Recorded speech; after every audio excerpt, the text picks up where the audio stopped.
Oh, I've got to make myself bigger. I'm really small. Huh. Here we go. Hey, everyone. Welcome to Unleashed with Scarlett Johnson, presented by Moms for Liberty. And we are live. Like, I've been doing recordings and airing them.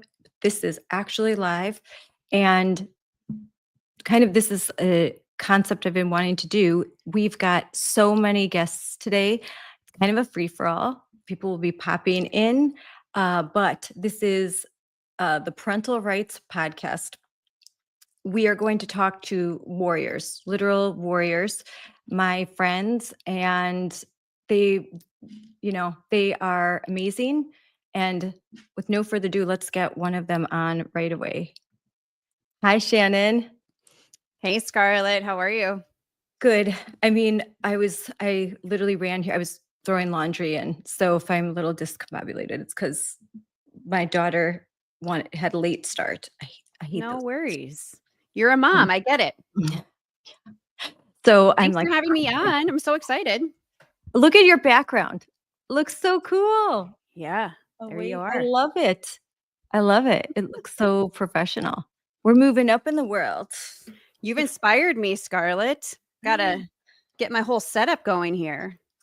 I'm actually going to be doing some rearranging myself because right now I'm against a wall and there's a window here. So we moved the crib out and I'm actually going to take that wall. So I think it'll look cool. I'll do that over Thanksgiving. It looks And pretty. yeah, I like it. It's pretty. It's pretty. It's calming. It's like because I have to do all my work here and then I can turn off all of these lights that I have all around me and do some work. But Looks awesome.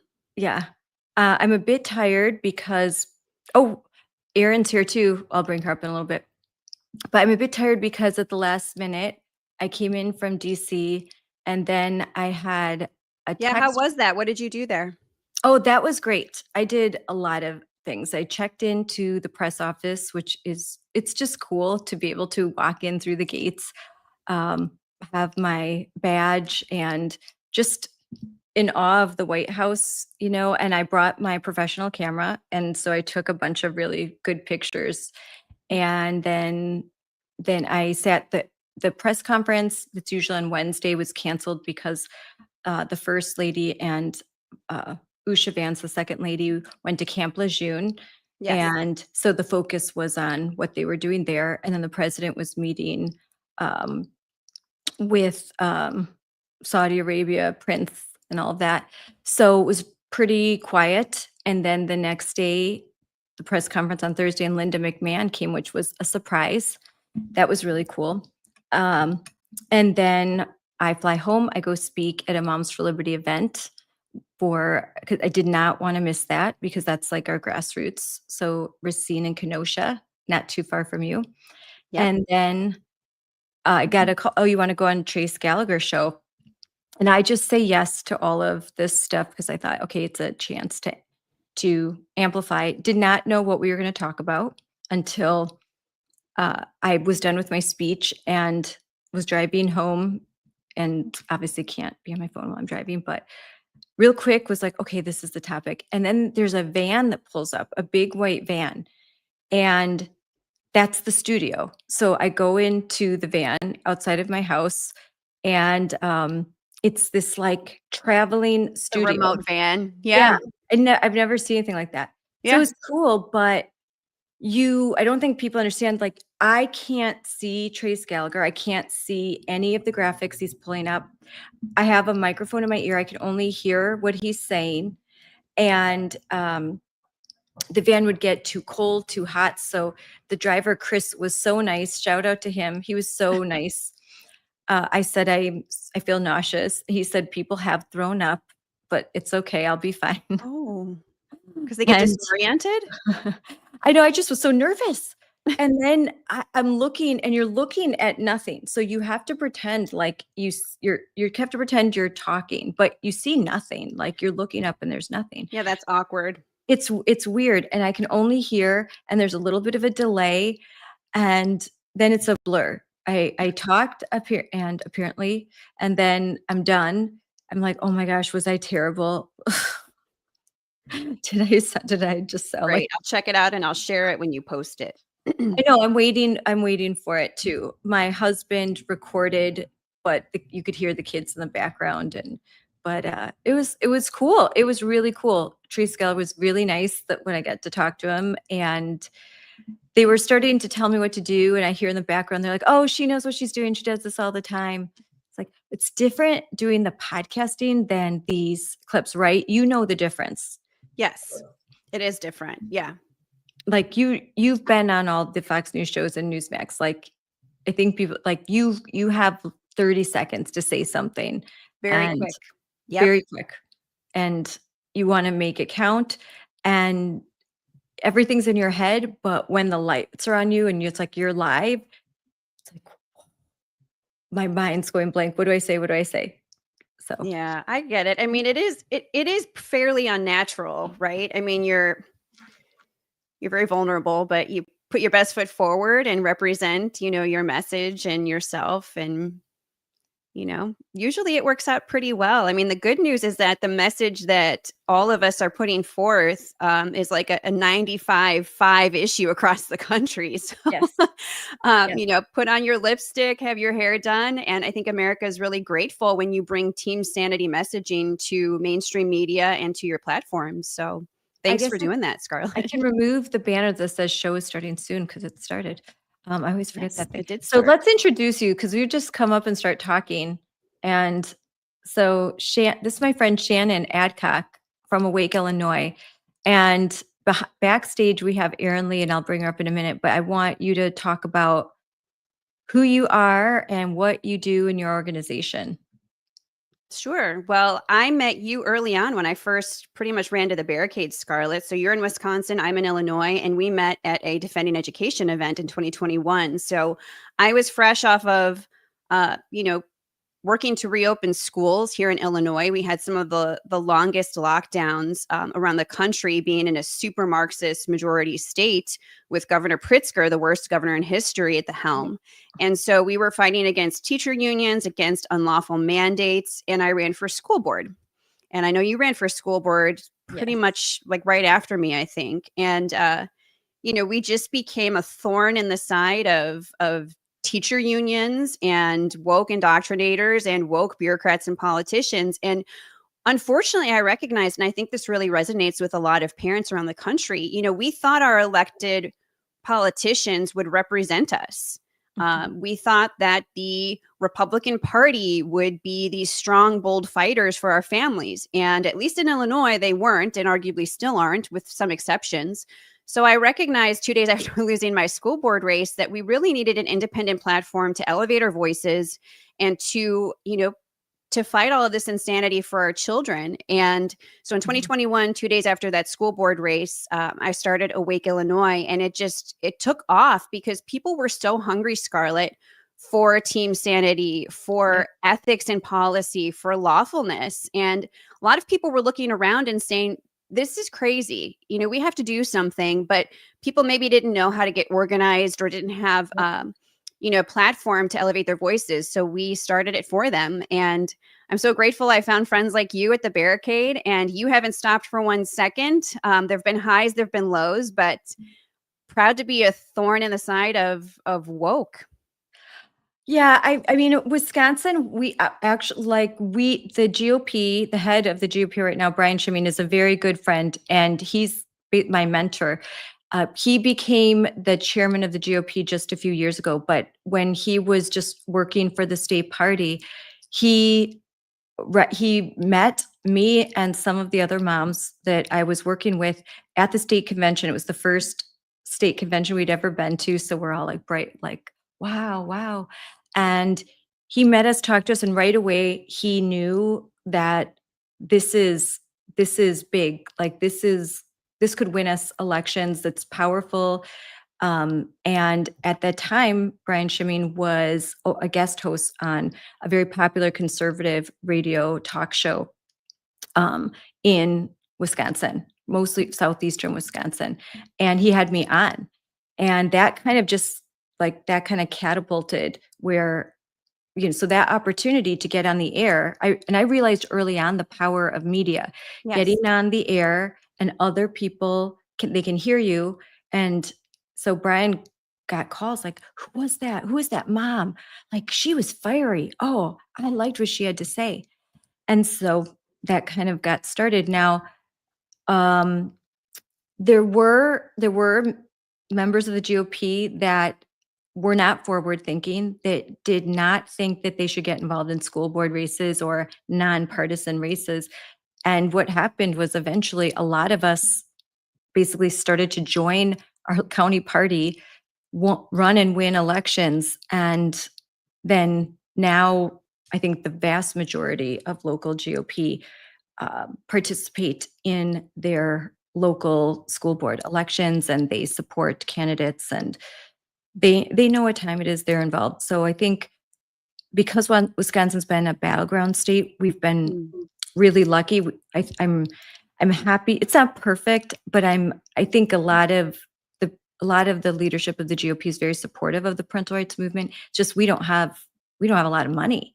I mean, it's just slim pickings. So yeah, I mean, J.B. Pritzker pours millions and millions of dollars into statewide elections to get Democrats elected, but there still have been outliers who've been able to grassroots campaign and get in. But I haven't seen as much unification that you've experienced in Wisconsin, where the GOP realized, okay, we really have to lean into this. I think that the old guard of the establishment of the Republican Party in Illinois is still very fearful, and it's safer for them to talk about crime and taxes, which, granted, there's plenty to talk about in Illinois. I mean, we've made national news for both of those things, but the parental rights movement is a very unifying movement, and it is a hot button issue across the country. So when you're in Illinois and you've been losing for decades, what do you have to lose? Start working with grassroots organizations like Awake Illinois, Moms for Liberty, and all these people who have not been canceled by woke and by the clown cars and by these, radical crazies.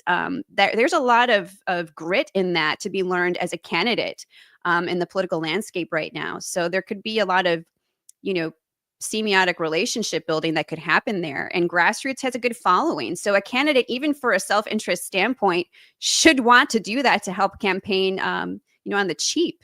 Yes. All right. I'm going to bring up Erin. Hey, Erin. Hi. Erin Lee. So Erin's saying what? Erin Lee, you're the founder of Protect Kids Colorado. So you're in a blue state. I'm purple state. Shannon blue, you're blue. Tell the audience a little bit about yourself and your organization. Yeah, well, Colorado's very similar to Illinois. We're like a radical socialist run state. But I'm someone who woke up the hard way. I represent like a majority of mothers our age who are sleepwalking, willfully ignorant, blindly sending their kids to public school. I'm a recovering leftist. I was watching The View and voting for Democrats. And then they came after my kid. And it was just, I was punched in the face with the reality of what's happening in our schools. And, for a year, we focused on saving our daughter from the gender cult. She was 12 when she was lured into a secret club and transitioned and sexualized by predators and connected online to them. And when I spoke up about it, I thought, surely someone's going to agree with me. This was bad. It shouldn't have happened. And everyone was against me. The school sent Child Protective Services 48 hours after I found out that they had been grooming my daughter and objected to it. And so no one was on my side, except, as Shannon alluded to, the grassroots parents who were already paying attention and who stepped in and were like, here's how you FOIA and here's how you expose what's happening. And this is how we fight back. No one's coming to save you, but we're here for you. And so when I went public about what happened with my 12-year-old daughter, so many parents came forward. There was, dozens of parents in my school district. I've now helped thousands of parents who've had kids fall into this wrong sex confusion at the hands of their groomer school districts, and they're desperate for help. So I co-founded Protect Kids Colorado to push these ballot measures because, as Shannon knows, in a blue state, your legislature cannot help you. We have a super minority in Colorado. We are truly run by radical socialists. And it's almost like gender ideology is like our state mandated religion. We're fighting with California to see who can come up with the most insane, radical, unconstitutional law. that just strips parents of our rights and forces gender ideology down everyone's throat. And so we're taking matters into our own hands. It's really a We the People movement to pass citizen law and take our state back. So, first of all, a little bit, and I know it's you, I've heard you speak before so powerfully about what happened to your daughter, but how did they start to groom your daughter? And then a question to both of you. What recent legislation have you been able to block? Because I know both of you have successfully, even despite all odds, you've been able to successfully stand in the way of some pretty big legislation. And so go ahead. So how did they start to groom your daughter at 12 years old? The grooming started long before that. And it's sometimes so subtle, it's undetectable. It's, the pronoun conversation, reading assignments all about transgenderism. Like my daughter got assigned a book called George at 11 years old. I didn't even open the book. It looked so harmless. And then I would later find out it was all about a little boy transitioning. He talks about cutting his private parts off and watching pornography. And this was assigned reading in her English class. And so it was happening right under my nose. And I had no idea. They were normalizing gender transition, having, sessions about suicide prevention, but really they were just talking about gender ideology. And it wasn't until this club, which was, insane. They brought in a group called Skittles. That's 2 to 11-year-olds is their age range to groom. And they did it all in secret intentionally. Talked about polyamory and puberty blockers, and it was so overt.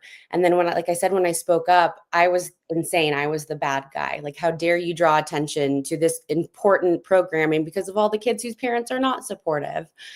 So it was happening for years and I had no idea. And it wasn't until she suddenly proclaimed trans identity that we woke up really fast.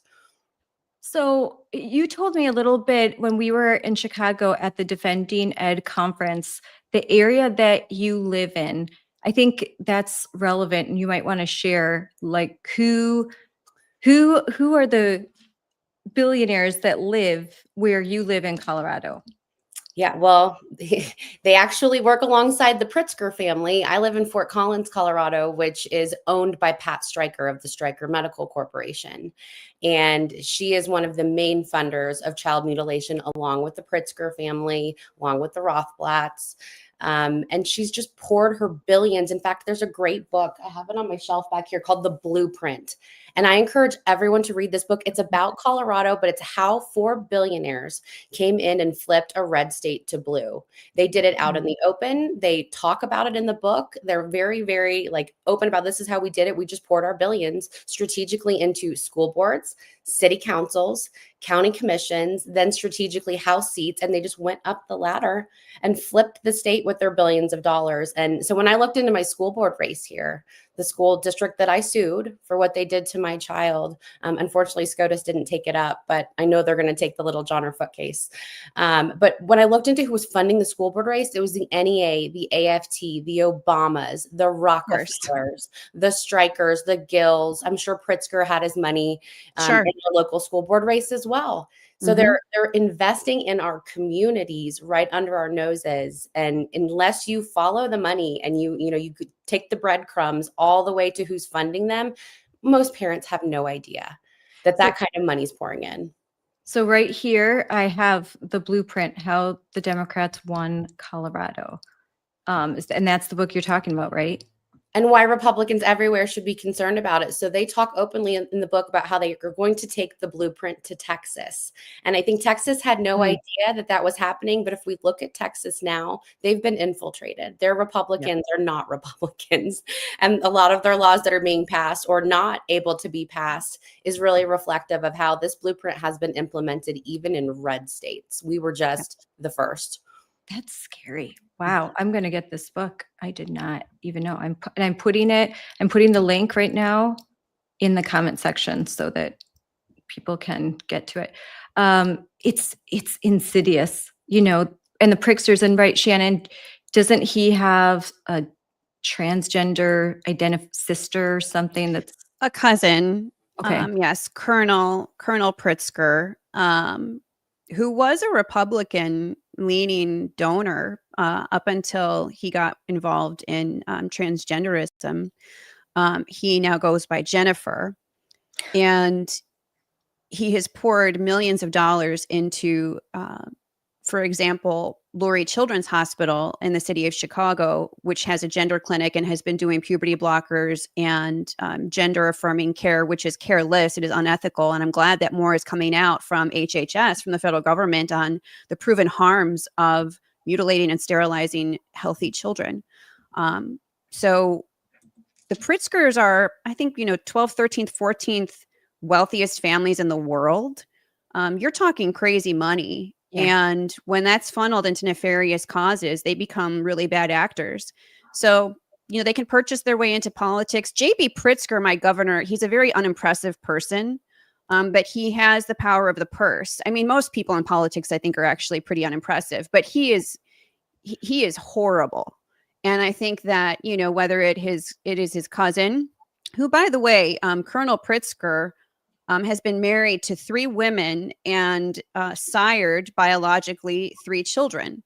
So he had the benefit of growing and coming of age without the interruption, endocrine interruption of hormones and puberty blockers. He became an adult male without harming himself. So how nice for him. But meanwhile, he has pumped millions of dollars through the Taiwanese Foundation into Lurie Children's Hospital and other NGOs that are pushing this. So the Pritzker money is being funneled into really horrible things. And you mentioned legislation. Pritzker helped get really radical legislators elected to our state legislature. One of them, Ann Stava Murray, who at one point was always in photo ops with him. I think they purposefully removed her from those photo ops because we scorched and stopped her radical bill here in Illinois, 4876, that was drafted to label parents like you, Erin, who are intentional parents who are looking out for their children, trying to stop them from medicalization and from this grooming of gender ideology. If you try to do that and this bill passed in Illinois, the Illinois government would have labeled you a child abuser for stopping the process of medicalization for a confused child. So you think about where that could go. That could result in financial penalties or even DCFS taking your child away from you. And that actually was filed right before 2 days, the Friday before Super Bowl weekend. And I think that was intentional. And thanks to our advocacy, we started a video that weekend that launched. And it went viral because everybody during Super Bowl weekends, on X, and they're, posting things to social media. And so people started sharing this. And we put her face, this radical legislator, attached her name to this bill. And once people saw what it was about, they were very upset. And so this bill couldn't even get read in committee, which is a very early part of the legislative process, as many of you are aware. We scorched it so badly. And that was when I started doing live streams with Awake Illinois. And I had on people from all different backgrounds. And we all just came together to say we have to protect these kids. Yeah. It didn't matter if you were gay, straight, Christian, not Christian, left, right, purple, blue, wealthy, not wealthy, rural, urban. Everybody just came together to say this needs to be stopped, and people need to know what actually is going on with the billionaires that fund these NGOs, with the overall activism of this and the evil behind this agenda. And so that was a huge win for a blue state. A lot of people did not realize and still don't realize that this was stopped and it could have passed. And this legislator, these people, these are not good people. You should be really, really worried. Yep.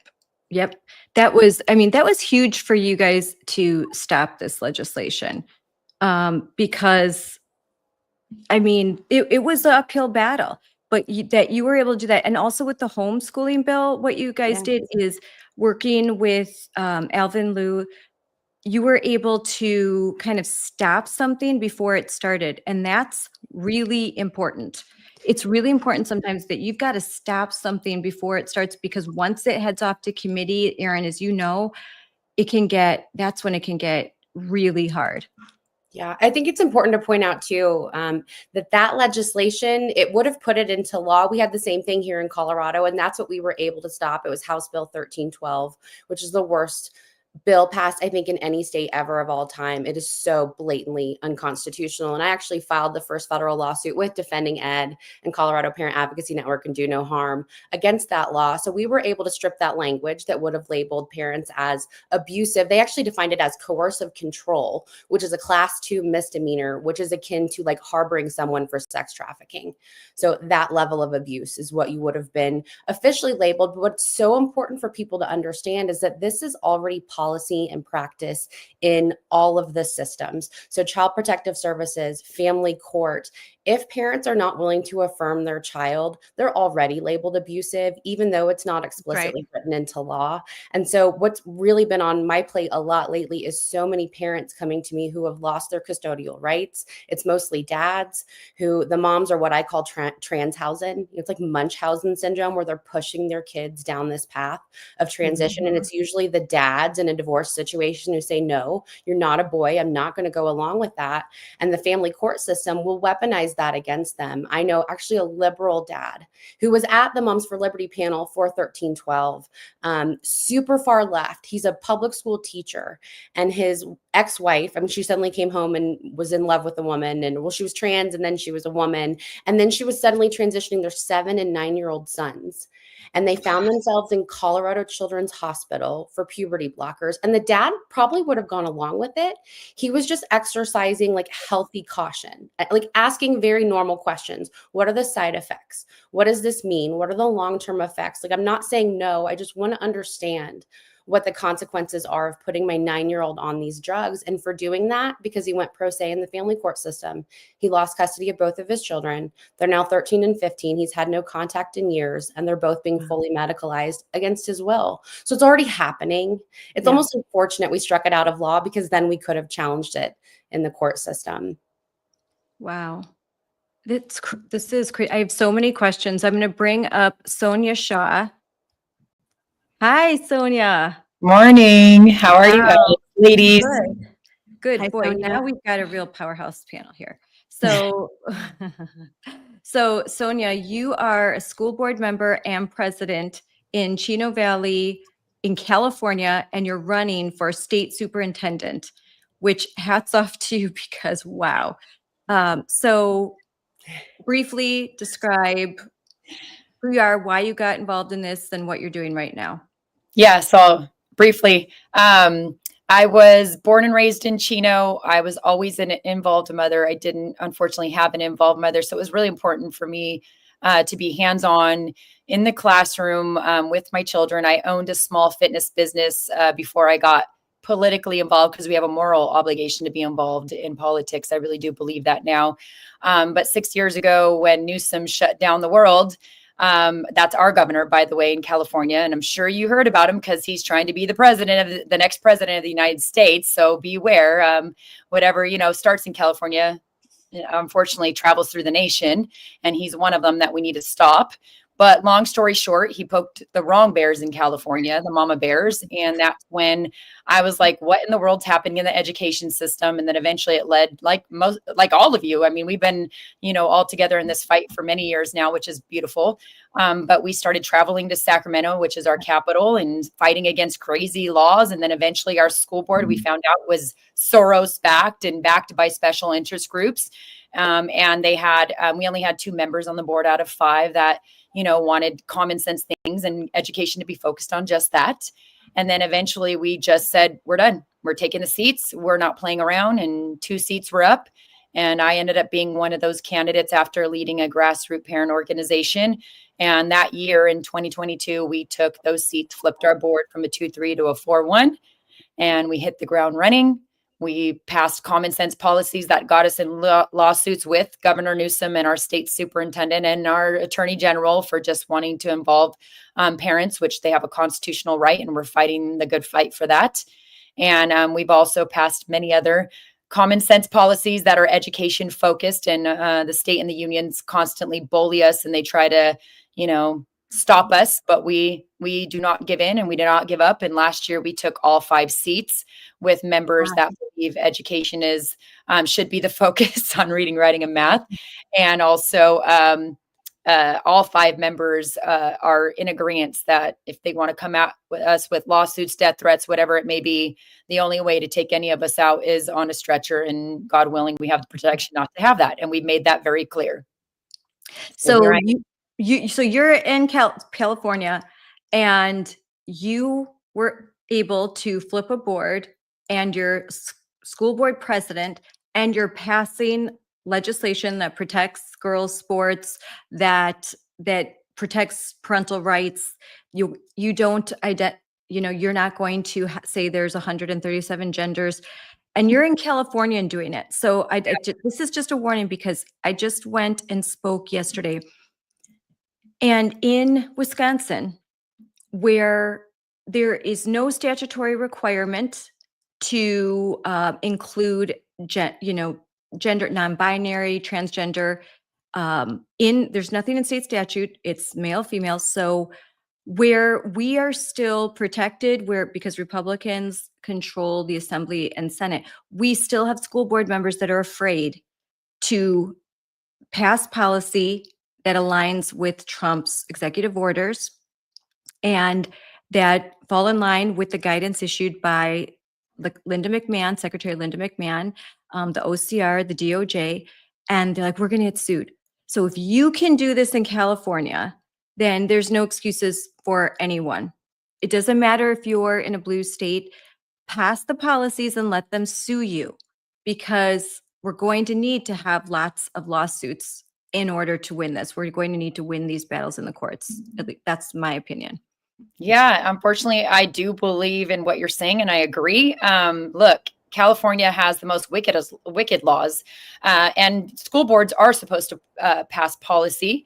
And unfortunately, I believe the laws that are passed here in California do not align with the Constitution, consistently. But again, I mean, it's keeping boys out of girls' sports. That's common sense. Title IX protects us. Federal law protects us. All the executive orders that you're mentioning, we were one, if not, the only one, but one of few school districts that has signed it all. We said, we're going to follow it. We're done. We're not going to do this here. We've been doing that before the executive orders. Actually, a lot of the executive orders already aligned with the policies that we adopted and are being challenged by the unions and states. Look, California spends $130 billion on education every single year, and only 47% of our kids can do reading, writing, math at grade level. That is insane. And, I sat in federal court on Monday. I was the whistleblower to a required mandatory training that the California Department of Ed continues to pour millions of dollars into. I did the record request. We all know Defending Ed gave us great tools as mothers, how to do those things and get all the documents to show all the proof of what we're saying, right? And so I did that, showed all the documents, sending people under the education umbrella to Pride Fest. What the heck are we doing here? Like Pride Fest, when our kids can't read, and we're sending adults to Pride Fest and then developing this crazy training. The crazy training had embedded into it links and policies that said you need to keep secrets from parents in regards to a child wanting to identify as the opposite sex. I don't believe in gender. That's an ideology and a religion of theirs. And I believe that we should just be using male and female. Genders make believe, and, let them use it. That's fine. I don't believe in their crap. So we are taking all that out of our policies. And again, back to federal court. I was sitting there. The judge restored my hope in honorable judges in California, because unfortunately, when we had our lawsuit, just wanting to tell parents if their kid identified as the opposite sex, Newsom and, all the rest of them sued our district for doing that. It was just saying, we're going to tell the parent. We're going to tell you, Erin. We're going to tell you, Scarlett. It was just simply that. And I, again, go back to federal court. The judge was drilling the state, and they had no words, stuttering, eye twitching. They were, and then they said, this is the deputy attorney general on behalf of our California Department of Ed and our attorney general. This deputy attorney general was literally saying he was the bottom feeder. Like, really? That's what the state is saying to a federal judge? We sent the bottom feeders to go in here because that's how serious we take it. Long story short, it's just amazing that these two teachers, Elizabeth Marabelli and Lori West, are fighting the good fight, and we're standing behind them because they say, no, we're not going to keep secrets. And You- unfortunately, Was that recorded? Was that court, like, can I like find, was it? not that judge is very old school. You're not allowed to have cameras. There's no recording, but the transcript will come out, and I guarantee that transcript will make history books, because it was very beautiful to see a judge literally defend parents' constitutional rights and put the state on this, like, pretty much in front of them. And the state looked this big. I mean, at one point when we had a break, I looked at those, attorneys, and I'm like, you guys are on the wrong side of history.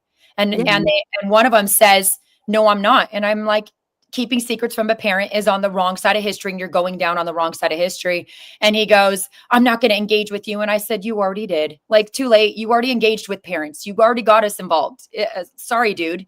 You're on the wrong side of history. And it's embarrassing that you're on this part of the side of history of telling parents they don't have a right to know. So I'm like, Mahmoud v. Taylor. I mean, that decision, that Supreme Court decision, and reading the whole opinion was great.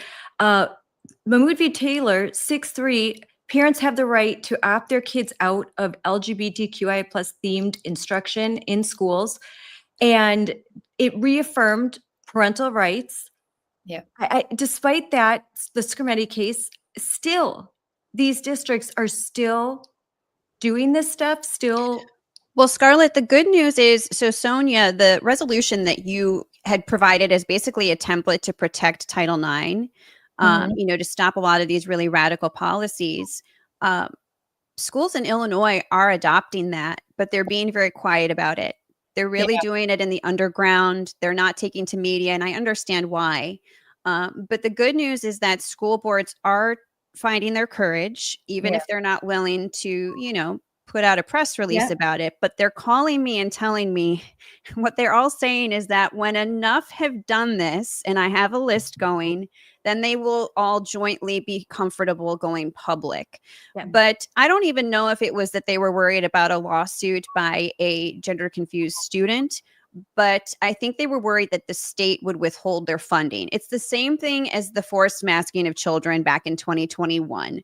They just went along with the guidance and what the state thought they would want them to do versus using local control all along.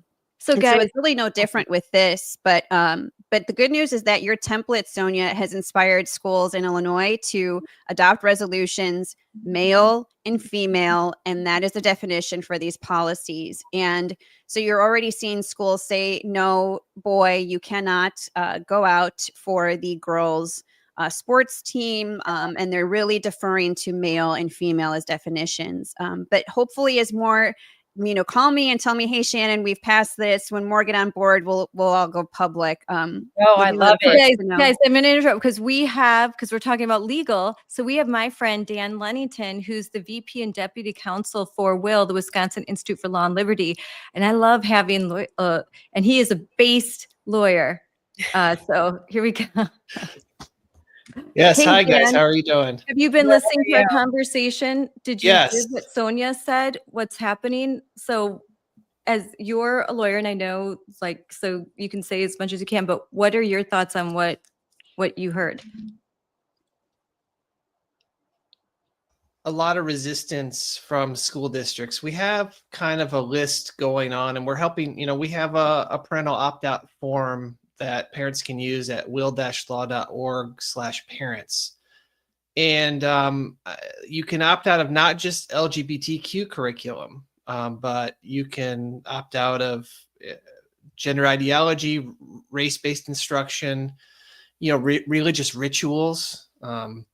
I've heard about kids being forced to go to Diwali celebrations or go to Native American religious rituals where they have to participate or they're punished. So the opt-out right is broad, but the things we're seeing from school districts is we're seeing them say things like, well, we just don't opt out. We don't allow opt-outs. Or they say this is a state mandated curriculum. That's not true. You do have a right to opt out of religious things that conflict with the right to direct the upbringing of your child. It applies to all instructional material. So lessons, even if not technically curriculum, would be covered by an opt-out under Mahmoud. We did hear a story recently of where the school teacher brought in an outside speaker, and they said, okay, today we're going to talk about why you have to use the pronouns of the kids in this way, mandatory pronouns. This is why LGBTQ is so important. And when the parents objected, they say, well, that's not curriculum. That was an outside speaker. So there are all sorts of little games they're playing. Also, school districts will also say you must use our form. Right.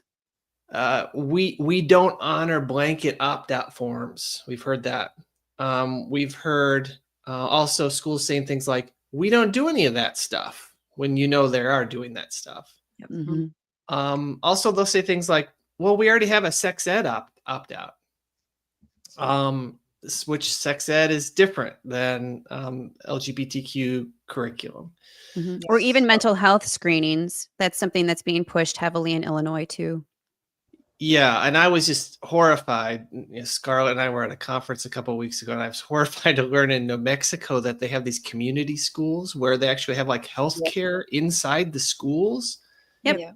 I didn't even know such things was possible. I'm working in this space, and I just thought that's horrific. The parents never going to know like what's going on. Tons of money of grants to get that here in California, and partnering with people like Planned Parenthood.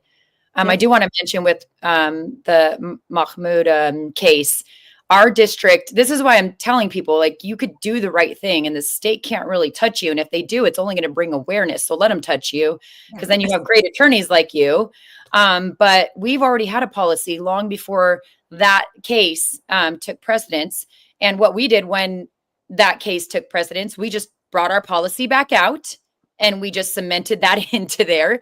And it helps us because that policy says any controversial issues, which includes the LGBTQ, which is legislated into curriculum here in California, unfortunately, parents have to be notified, kids have to be given the right to opt out of it. And that includes putting propaganda in the classroom, hanging all over the classroom. Well, did you notify the parents? And what is that being used in the curriculum? And did you give them a way to opt out? So we've been very aggressive at putting out what I call these union activists that are pushing this, I don't know what nice word to say about it, this garbage into the classroom. We just use it as our tool to say, nope, you're doing it wrong. You need to do the right thing. And parents weren't notified. So sorry, you can't do that. And if they continue to, defy, we all know what that means. They're unfortunately, again, in California, to get rid of a bad union activist. Because I don't like to say they're teachers. I don't believe they're teachers. Teachers are there to teach our kids and give them the tools, not indoctrinate our kids.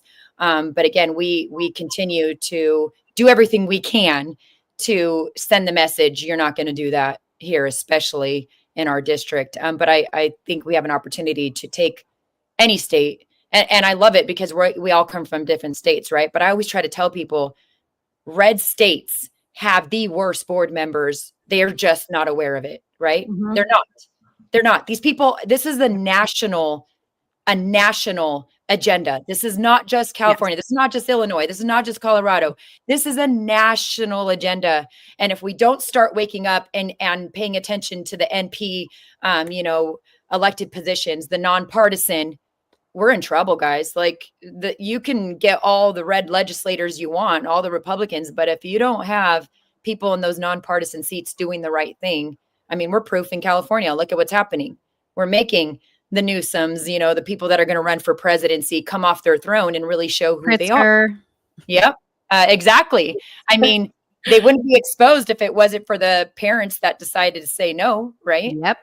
That's Dan, so you true. described every roadblock that I have come into, which is outside presenter, state mandated curriculum. In Colorado, it's actually in first grade. They mandated, it was a House bill in 2019, that you must teach LGBT and Q starting in first grade social studies, which is history and civics class. And we don't have curriculum transparency in this state. So it's like, we're going to expose your kids. We don't even have to show you what we've shown them. I'm curious what advice you have for parents that hit those roadblocks, because I get that all the time from parents. Like, I sent them an opt-out, they're not honoring it. Or even state law requires that I must be notified of this survey, this very invasive survey. We have what's called the Healthy Kids Colorado survey, which asks your kids if they're trans 8 different ways, 8 different times. And parents are not being notified. And the schools seem to have no culpability for this. So I'm just curious what advice you have for parents who hit those roadblocks. Yeah, well, our sort of advice right now on the opt-out in particular is to try to work with the district, and I know, we're all frustrated. We all know what they're really doing, but in order to really build the case, you have to really pin down what their policy is, because you could have provided an opt-out just to one teacher who was just being a jerk to you and saying, we don't do opt-outs, or we don't honor blanket opt-outs. And it's actually this, if we haul off and sue them, they would say, oh, actually, that's not the school district policy. You should have gone to the principal, or you should have gone to the school board. So we're telling parents, working with the school district in order to drill them down and pin them into a corner and say, okay, are you really saying that you're not allowing us to opt out of this curriculum? Is that what your position really is? So we have to really define what the position is of these school districts, make sure that it is actually their policy, and make sure you're actually getting the right decision maker. Once you've pinned it down, we're looking for plaintiffs to sue over Mahmoud, where schools are just absolutely not honoring it. On issues like, curriculum, though, there is, the PPRA has a right to inspect curriculum. There are other federal statutes that give you right to your student records, like FERPA. So it's not just Mahmoud. There's all sorts of tools in the toolbox for parents to go after these school districts and make sure that they're complying with law. So, our sort of global position right now is just try to work with them and try to nail them down. There's going to be some ups and downs. There's going to be some bumps in the road, but we have to identify these districts that are just absolutely saying, no, we're not going to tell you when we're going to trans your kid. We're not going to tell you when we're bringing in the drag queen story hour. That's we're looking for those types of cases to bring where they're completely stonewalling you. And may I add to that, it's so important for parents to have a paper trail. A lot of times these conversations with parents will happen by phone, or they'll invite parents in and it'll be the attorney, the counselor, the principal, and it's almost an intimidation tactic, and everything's off the record. So I would encourage parents, ideally a dad. If there is a father in the home, I think it's really important when the dad steps up and starts communication with the principal to ask those questions and to build a paper trail. I think there tends to be just a better response based on my experience when I've mentored parents. And think of everything as if you are eventually going to have to sue the school district. I don't like to have to, support being litigious for litigious sake, but at some point it could come to that, and you should always have a paper trail. And if a principal calls you and stipulates XYZ, email the principal with a recap and say, to recap our phone conversation, you said that you will not let my child opt out because of XYZ. So you have to build a paper trail, and eventually, the precursor that I tell parents, and also a lot of times parents will just say, well, at Wake, Illinois, you're going to save my kid for me, right? No, that's not how this works. You, the intentional parent, are going to have to step up. And one of the ways I can really test whether a parent is serious about advocating for their child is if they have followed the whole process and they're still getting stonewalled, they can file a grievance with the school district. And you can put in the grievance report, it's almost like an internal police report, but, for the school, where you're saying that a particular parental right was violated or an opt-out was violated. That's going to be good, tangible documentation for a federal civil rights complaint or for litigation later. And so if parents are really serious in taking this on, a grievance is a really good start to the process. And it does put the school on notice that parents aren't backing down and that they're going to follow due process. And if it comes to the point of a lawsuit, so be it. I want to mention that there is Rosalind Hanson, who is part of Moms for Liberty in Montgomery County, Maryland, and she was one of the plaintiffs in Mahmoud v. Taylor, and that historic win, that reaffirmation of parental rights. And she's already back in court. America First Legal is taking her case. I'll bring that up on stage because already the same school district is not honoring FOIA requests. They are being elusive. They are not answering. They're not being transparent. She's asking questions. She wants to know what she cannot She wants to opt her kid out. And already, I mean, the same school district that lost and was reprimanded by the Supreme Court, they're already in violation.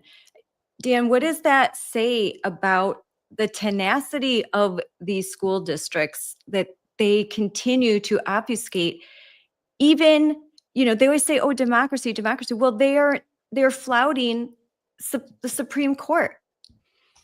Yeah, we see this a lot. We've seen this a lot since 2020. I work a lot in the DEI space, and that is another area where not just schools but businesses will just dig their heels in and say, "We don't care that the law says you can't discriminate based on race. We're going to just keep doing it because we think that's super important." And I think that these teachers, for the most part, have been trained so much that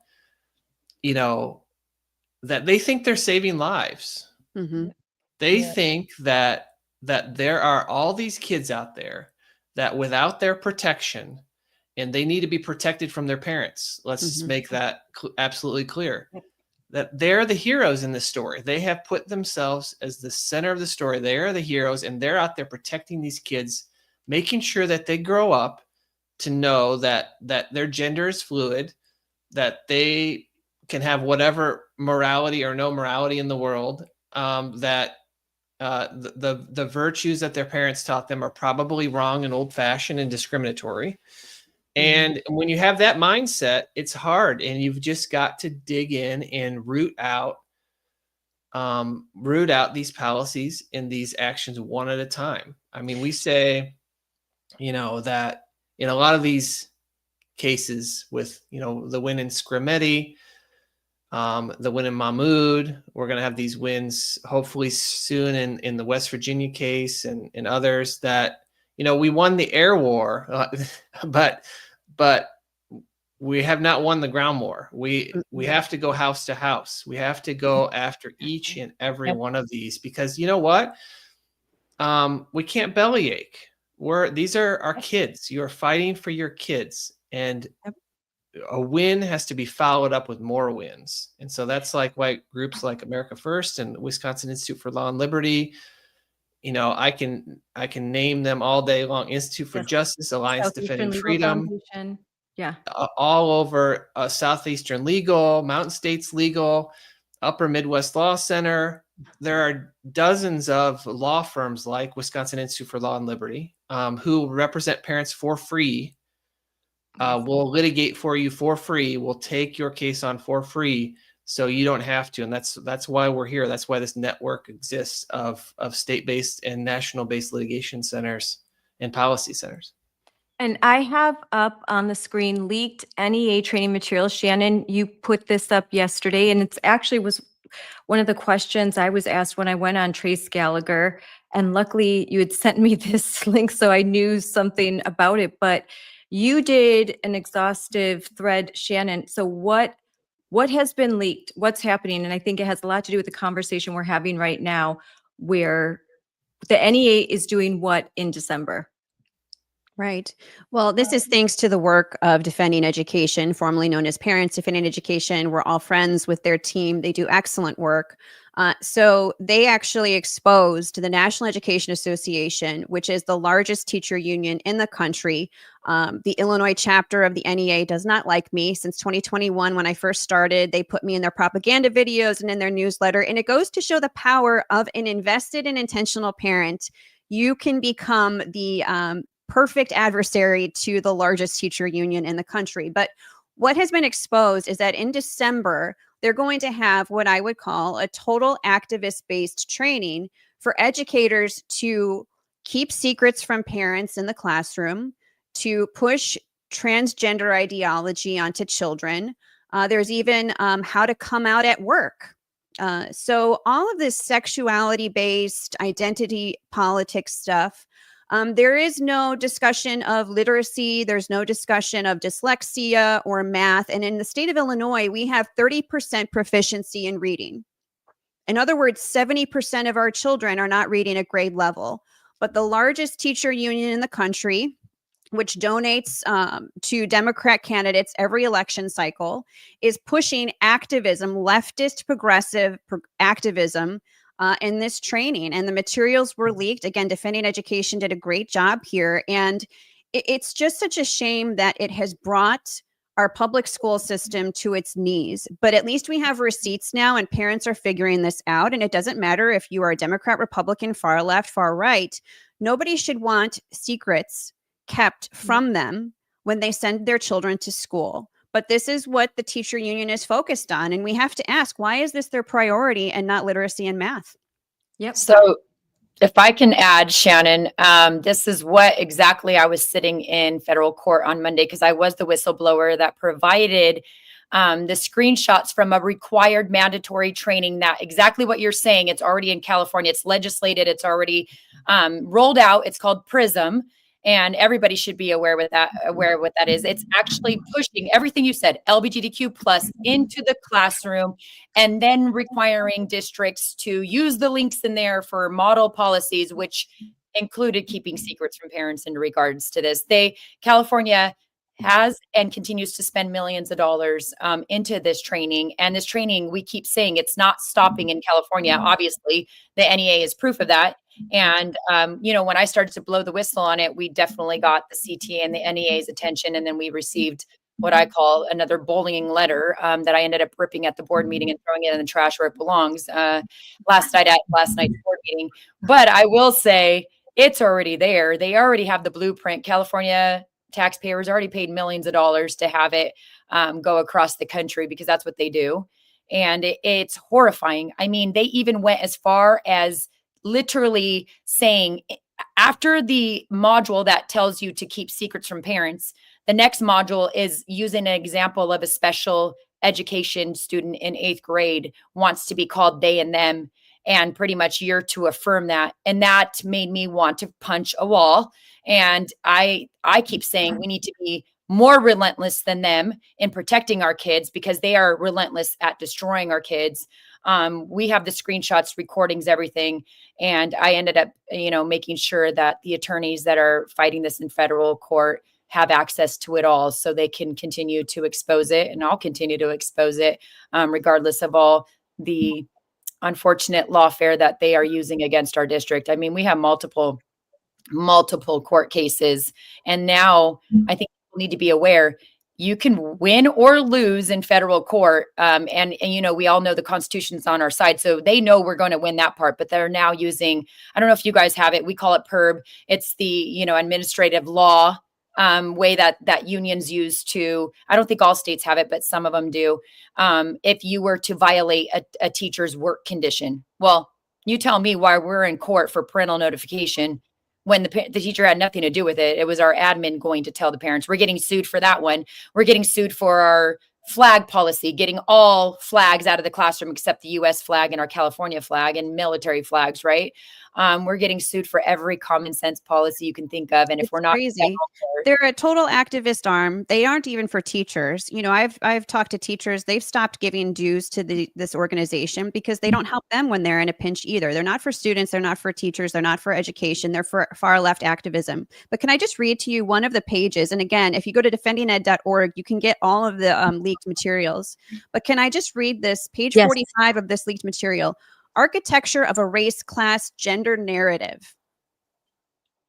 That's a word salad right there. Listen to this. Name the villains who violate our values, expose their motivation of getting back into or holding on to power, and position them as a barrier to what our families need. Call out the villains, exploit divisions across race, and exploit the lack of familiarity with transgender people. Again, this is the largest teacher union in the country. They're not talking about dyslexia. They're not talking about literacy, about reading, about math, about getting ready to go into the world and work to have a skill. It's all about gender and race. And in my opinion, it's exploiting children. Absolutely. No, I was looking at some of the language that is in the Defending Ed brief that they have out, and they talk about the right has exploited ignorance about transgender people and our lack of an affirmative race-forward message to advance anti-trans attacks. They say things like they want not to say the word gender. They want to pluralize it to genders, that gender is offensive because there's so many genders. Like you said, they call anyone who's in opposition villain. Like we've said, they see parents as villains. They're Right. If they you don't there's want so a much boy hate. in your daughter's bathroom, you're a villain. They're a villain. You are not kind. You are not inclusive. You are not empathetic. You're a bigot. You're a white supremacist. I mean, I joke all the time, you guys. You've heard me say this how many times? They're going to have to invent new words because they've called us everything, but Yep. we haven't stopped. And so, yes, the gender unicorn is one of the tools that they utilize, which focuses on gender identity. I mean, this is crazy lunacy. This is total lunacy. I mean, our grandparents should be aghast at the Yeah. fact that this is what our taxpayer funded schools have become. It is no longer about reading. It is no longer about arithmetic. It is no longer about having a skill for the future. It is all indoctrination, not education. So the gender unicorn, this is an image that's to be used in preschools. Like in Wisconsin, they had guidance on gender expansive 2 and 3-year-olds. And the DPI the Wisconsin Department of Education, when this broke and when they were asked, do you really think that you should be providing materials for gender expansive 2 and 3-year-olds? And they again, this, yes, well, yeah, we stand behind it because loving, belonging, we want to be kind. We want to, there's 2-year-olds that know their gender. It's insanity. It's insanity. Well, it's meant to And confuse children, and it's meant to blunt their natural instincts of safety. And, you know, the same instincts that have kept us going for millennia, they're trying to say blunt that in the name of kindness. I mean, Alvin Louis with Courage as a Habit does a great job of talking about how we need to embrace exclusion. I mean, this is ridiculous. No more of the inclusivity. It's insane because they want you to include everything that is in conflict with biology, with personal safety, and with your family's values. Quite frankly, with simple ethics and morality. That's where we are. And the teacher union, the largest teacher union in the country, is pushing this. And they are training teachers to do this, to have this be, like Dan said, this is their noble cause. They're going to save children from bigoted parents by indoctrinating them. And I feel sorry for a lot of us who have family members who are maybe of the older generation of teachers, where they're very sad to see the profession take this horrific turn. But as those teachers retire, and many of them, I mean, principals are retiring the first minute they can get out of education because they're really sad with what it has become. But as the old guard of teachers leave, they're being replaced with teachers who are indoctrinated in K through 12 and in college and are being taught that this is the way to be a teacher in the classroom, is to indoctrinate kids. Dan, you can see this handout that's up here, and you can see Republicans, their arsenal of racist dog whistles, mobilizing their base with race and transphobic tropes and all this. As a lawyer, what do you make of this? Is the NEA, this is the professional development, and I know that Will has filed cases because of professional development just like this. Yeah. You know, it goes back to they're spending time on this sort of stuff at the expense of not teaching your kids how to read and write. I mean, it's, you know, one of the things that I would, you know, on this sort of like Republican, Democrat sort of, who are the enemies? Let's get the enemies. Now, you know, a school district is of course allowed to have its own speech called government speech. So a government can take certain positions that we would disagree with. Government can say things that, you know, can put up flags that we don't agree with. Can make public statements on topics that we oppose. You know, President Biden was saying things all the time that we didn't agree with. It didn't mean that he as the president couldn't say those things. So school district can say, you know, hostile things, but at some point it becomes hostile to preventing a child's own freedom of speech or forcing that child to speak, which would be compelled speech. or interfering again with parental rights to direct the upbringing, the religious upbringing of your child. And there was a big win in Ohio, right? About that was a case that just was announced. Yes.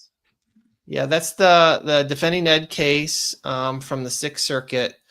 It's called Parents Defending Education versus Olentangy. It's Olentangy School District. So in that case, there was a school district policy against bullying and harassment, which allowed punishment of school children for, quote, knowingly using pronouns contrary to a student's gender identity. And so parents sued, claiming freedom of speech. They lost, and they lost again. And the case was taken up by all the judges on the Sixth Circuit Court of Appeals. So 17 judges heard the case at once. That's called en banc, when the whole Court of Appeals hears it. And 10-7, that was the vote. The vote was 10-7 to strike down the policy based on freedom of speech. So the legal issue with pronouns in schools is whether the speech at school is disrupting, causing a material and substantial disruption. So you can think of a circumstance in which a student at school was saying things that was basically just disrupting the class, right? You could punish that student. You can punish students for disrupting the class. You can punish students for disrupting the school. But this started back in the 1960s in a case called Tinker versus Des Moines. And in the Tinker case, little Mary Beth Tinker, who was 15 years old, she wanted to wear a black armband to school to oppose the Vietnam War. So bless her heart, opposing the Vietnam War, exercised core First Amendment freedom of speech issues. And her brother were suspended from school from just wearing black armbands. That case went up to the U.S. Supreme Court. And the Supreme Court famously said, it can hardly be argued that either students or teachers shed their constitutional rights to freedom of speech or expression at the schoolhouse gate. So students don't shed their constitutional rights when they walk through the door. Mm-hmm. And so the test has always been, since that case in the 1960s, has been, does the conduct actually cause a material and substantial disruption? Well, this school district in Olentangy, they didn't even put on any evidence. They just said, well, bullying is bad, harassment is bad. And so we're just going to have this blanket policy that if you call a transgender girl the wrong pronoun, then you are going to be suspended. And they didn't put on any evidence that actually there was disruption caused, which is their burden. They are the government. Schools are the government. They have to prove that that their interests override the interests of the student. And so that's really the case in the Sixth Circuit now. And I would say, like, going forward, we have to be, we as, conservative parents have to be careful and acknowledge that there are times when wrong pronoun use could bully or harass a student. You can imagine a circumstance in which there is a transgender child and students are literally bullying that child and harassing them day to day, calling them names, calling them the true pronouns on purpose, contrary to the student's wishes, and it causes the young child to have a substantial disruption in that child's education. So it's not a black and white thing. We need to be sensitive to the fact where we can't allow, we don't want our kids bullying other kids. But also we don't want the government forcing our kids to say things that are not true. So I think we have to be sensitive to both sides of that debate. I would agree with you, Dan. I think the concern is that we already have policies in place to not bully or harass students, right? There's just this hyperfixation on gender identity.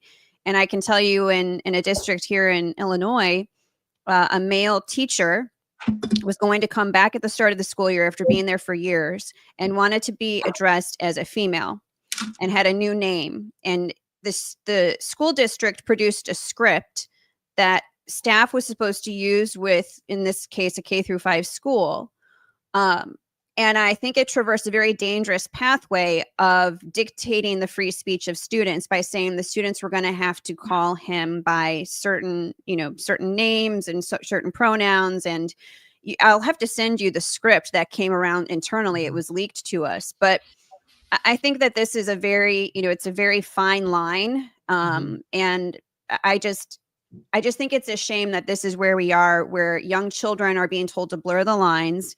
And it's a sticky situation legally from a school district standpoint. I recognize that they don't want to get sued, right? But parents, at the very least, I mean, my advocacy airs on parents have to at least know what is happening. They have to know this is not hyperbole. I mean, you have the largest teacher union in the country pushing this stuff into the classrooms. Parents have to be the ultimate barrier and have to talk to their children at a very young age. And hey, it might be worth, especially if you have a high school student, for them to have maybe practiced, hey, Tinker versus Des Moines, you cannot control my free speech, to just have that ready to go if teachers are starting to coerce students. But we have to talk to our children from a very young age and be the barrier, because this is happening. And I know a lot of parents are worried, but the more you can talk to your children about it, the better prepared they'll be. I'm going to take a moment to introduce another guest, Gates Garcia. Hey, how are you doing? Hey, what's up, Scarlett? Can you hear me? Hey, guys. Yeah, I can hear you just fine. Hear you good. And Gates lives in the free state of Florida. So boo. Congratulations. Yeah, my wife is on the State Board of Education, so I've only been on for 30 seconds or so, but it sounds like that's what we're talking about. That's what we're talking about. We're talking about education, and the NEA, and all of this stuff. Now, you're in Florida. Just because you're in Florida, that doesn't mean that parents can just, oh, hey, I'm in Florida. I don't have to be involved at all. I'm in a red state.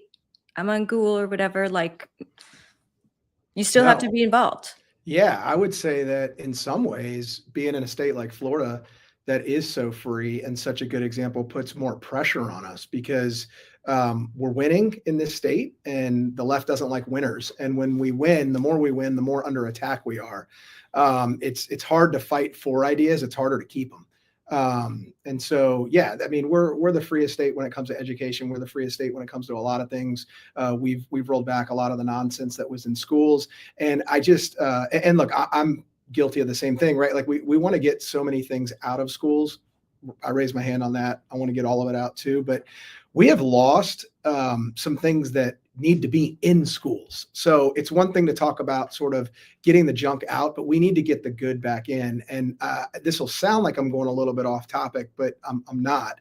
And I'll bring it full picture, because I'm very fired up about Gen Z right now. I'm 40 years old, so I'm sort of like a middle-aged millennial. And my kids are Gen Alpha, 11, 8, and 5. And December 19th, we're having number 4, if all continues well. So, my generation is the one that's going to come up in the country that's shaped by Generation Z, and they are going awry. And we see all of the rhetoric and all of the nonsense that they're promoting right now. And I am incredibly empathetic to some of their ills. Housing has never been more unaffordable for them. There's never been a generation to start off in a level of debt. They have more debt at the beginning of their life than most people do at the end of their lives. Dating is hard. And I used to shun these things, but then I went and looked at the research. Gen Z women are more liberal than they've ever been, and Gen Z men are more conservative than they've ever been. And a big reason for that, I believe, is because of what's been in schools and what's been taught to these people, that gender is not what it should be, and that men are evil and women, shouldn't start families and all that sort of stuff. And then where I'm really going with this is back to what needs to be in the schools. So this whole generation, not the whole generation, that's very unfair. Let me take that back. A part of this generation, certainly the online part, is going around praising Hitler, all these anti-Semitic tropes and whatnot. And at first it really angered me, but now it frustrates me because I'm not even sure they know who Hitler is, because I did the work of going and talking to them. I was at Columbia this week and Penn this week speaking on campus, and I asked them about their high school experience. These kids never learned who Hitler was. They weren't taught the Holocaust. I was taught Western civilization. So those comments have more meaning to me than they do to them. So I'm so proud of all the work that the state of Florida and many other states around the country have done to dismantle and roll back all the nonsense in schools. It's time to replace it with true, good, and beautiful things again, the things that I and probably all of you learned when we were in high school. Dan, you kind of alluded to that where you said, there's all these bad things, but maybe working with our boards, working with our legislators, trying to get good things back in, should there be some different approaches to take that could be more successful? Yeah, I definitely think that. In rolling back the clock to 2020, so we filed the first lawsuit ever in the country against a school district that had a secret transition plan. And that was in February of 2020. It's almost been 6 years. That was against Madison Metropolitan School District. Mm-hmm. Before that, people didn't know this was going on. People never were talking about it. And after we filed that one, and then we filed the one against Kettle Moraine in 2021, what we saw in Wisconsin, that's when I started talking to you, Scarlett, in Wisconsin, was when you were running for Mequon School Board. I remember saying, hey, we have all these liberal school boards in red counties. Why aren't we flipping them? And parents got involved. And the Kettle Moraine School District, which the first lawsuit, successful lawsuit against a secret transition plan, we filed and got an injunction on behalf of Tammy Fournier and her daughter. Tammy is now on the Watertown School District. The Kettle Moraine School District is completely flipped red. They're all conservatives. The Waukesha School District, all red. Yep. And that parents just got involved and they paid attention. They paid attention to off-year elections. And so now sort of like our second step is equipping parents with materials to advocate for themselves. I pitched this already at will-law.org/parents. We've got opt-out forms. We've got letters that you can take to your teacher. We have materials for teachers to use so that teachers can say, like, this is how we're going to handle opt-outs in our class. Mm-hmm. We also have our school board policies that are nationwide, that once you're on a school board, you can, schoolboardpolicies.org, you can go in and take these to the school board and say, these are the things we want. We want more transparency. We want more, we want you to do curriculum in this way. We want this curriculum to be taken out or this to be added in. We want, more parental notifications in this area, that area. So we just got tons and tons of policies that people are using around the country. They're taking to the school board or they're getting on the school board. So I think like engaging with them, like legally we're battling and we're winning and we're moving the ball down the court, but still going, being engaged in the system, running for school board, talking to school board members is really, really the way to go. And once they're on, we can't leave them, because I've heard a lot of conservative school board members say, I get on and then no one shows up, right, Sonja? No one shows up anymore. It's like, oh, we won. And then you're leaving these board members, some who maybe you've recruited, and they're newer to all of this and they've agreed to run. And then you're leaving them high and dry, getting attacked, because the left still brings, their band of crazies around and activists, and they've got unions and they've got all of this money and all of these outside C3, C4 PAC groups that come in, and then they're kind of stuck there, and it's demoralizing, and it's not something that they want to continue to do if they don't have the community support.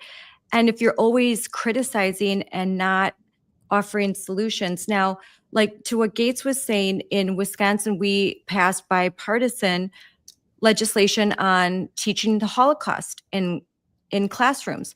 And that's something, because if kids don't even know what the Holocaust is, what happened, and they don't know who Hitler is, which I totally believe, because Sonja, you could tell us in California that in one of the top universities in this country, ranked 27, they've just discovered that 20% can't do second grade math, and even 60% or so can't do 8th grade math, and they have to do remedial math. So so they're not learning math. They're not learning history. All the teachers unions and professional development is on, gender stuff, and they're not focusing on the right things. They're focusing on SEL and feelings, and they look at education through the lens of race and privilege. So you're privileged if you can do honors math. So we're going to take that away because that's white supremacy. All these ridiculous ideas are dumbing down education. So Sonja, first, respond to what I said about California, and then Gates, I'll let you respond too. Yeah, it was discovered that 1 in 8 students were needing remedial math. I mean, but that's the system that has been set up. I mean, we keep telling people it is literally millions upon millions of dollars that are spent in our education system to push ideologies. Nothing about helping kids, get better at reading, writing, and math. I could tell you our district faces challenges all the time, including financial challenges, because we're doing the right thing. In California and in many states that are doing the wrong thing, they award people who are failing kids. I mean, we could just take Title I, created back I think it was in the 60s. And it was created to get districts and school to have kids get better results. The results keep declining, and we keep throwing money at it. And we're over here like, why do you keep throwing money at something that isn't working, right? I know Stanford, when they did a study, they showed our district as a recovery model from COVID to now, increasing our numbers. Is it hard? Absolutely. But I know just our test results came out recently, our Smarter Balance test results, and most of our kids are in the 60 percentile for reading. Again, I'm not happy about it because still 40% aren't, but I'm excited that even with the challenges, we're headed in the right direction. And what does that mean? The activists that you're talking about are being put in their place. We're allowing the experts to do their job, even when they come after us with lawsuits for not pushing these things in the classroom. So it can be done. Again, to me, we're failing students. We have created this as adults. We are responsible for them going into these, 4-year colleges, this prestigious colleges, and needing remedial math. That's adults, responsibility. And again, when are we going to slap it down? I mean, we could talk about the math problem. Math throughout the nation, the results are embarrassing, right?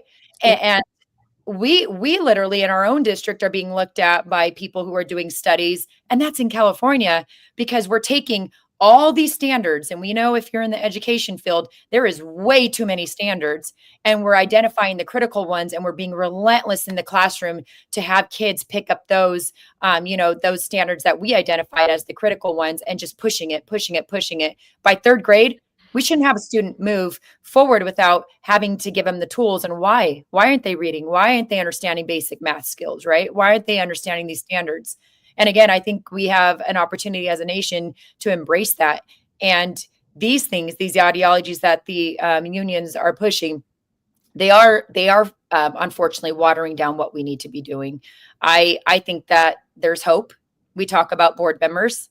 Again, we're in California. The unions, they put tons of money into going after board members like ourselves, but we're proof in California with a 5-0 board. I mean, I heard our friend here in Florida, we have Bridget Ziegler, who is one of my battle partners for many, many years, and she's in Florida, and she's telling me board members on her own board in Florida are completely leftist, right? But here we are. I know I love this thing because I was on Trace talking about this, the 1 in 8 freshmen. But in California, with Ryan Walters, you guys did a great job. Well, we're trying to get, honestly, teachers to understand their union is not protecting them. When you elect good board members, they're going to protect you. It's really embarrassing for the unions when the teachers are coming to people like me, asking me for help, asking me, hey, we need these tools, when that's their union's job to advocate for that, right? That means their unions are failing them. Why are you giving them thousands of dollars a year to do what? Let me show you what they're doing. They're suing districts like us because of getting sexually explicit material out. They're suing districts like us for notifying and affording parents their constitutional right. They're suing districts like us because they're gung-ho on pushing ideologies and confusing children in the classroom and telling them boys can be girls and girls can be boys, and we're going to let this chaos happen in the restrooms and put kids on safe. They're suing districts that are doing the right thing, but they're using your money to do that. So, right. Well, and China doesn't have teacher unions, and they're not talking about gender identity in the classroom. And that's why we're importing college students from China, because they know how to do math. And President Trump basically admitted that we're importing foreign students because our own students cannot read and they cannot do math. And it's a tragedy. But University of Illinois school system here in the state of Illinois, which used to be a land grant school, meaning if you owned property in the state, you got into the college. Now it is overrun by foreign students. Because they are probably more proficient at math and reading, but they also have the money to pay the tuition costs. So there's no chance. I'm a graduate from there. I met my husband there at University of Illinois. Our children wouldn't get into that school. They're too white. So, this is where we are across the country. Our children do not have proper proficiency for basic math and reading, and we're importing foreign students at record numbers.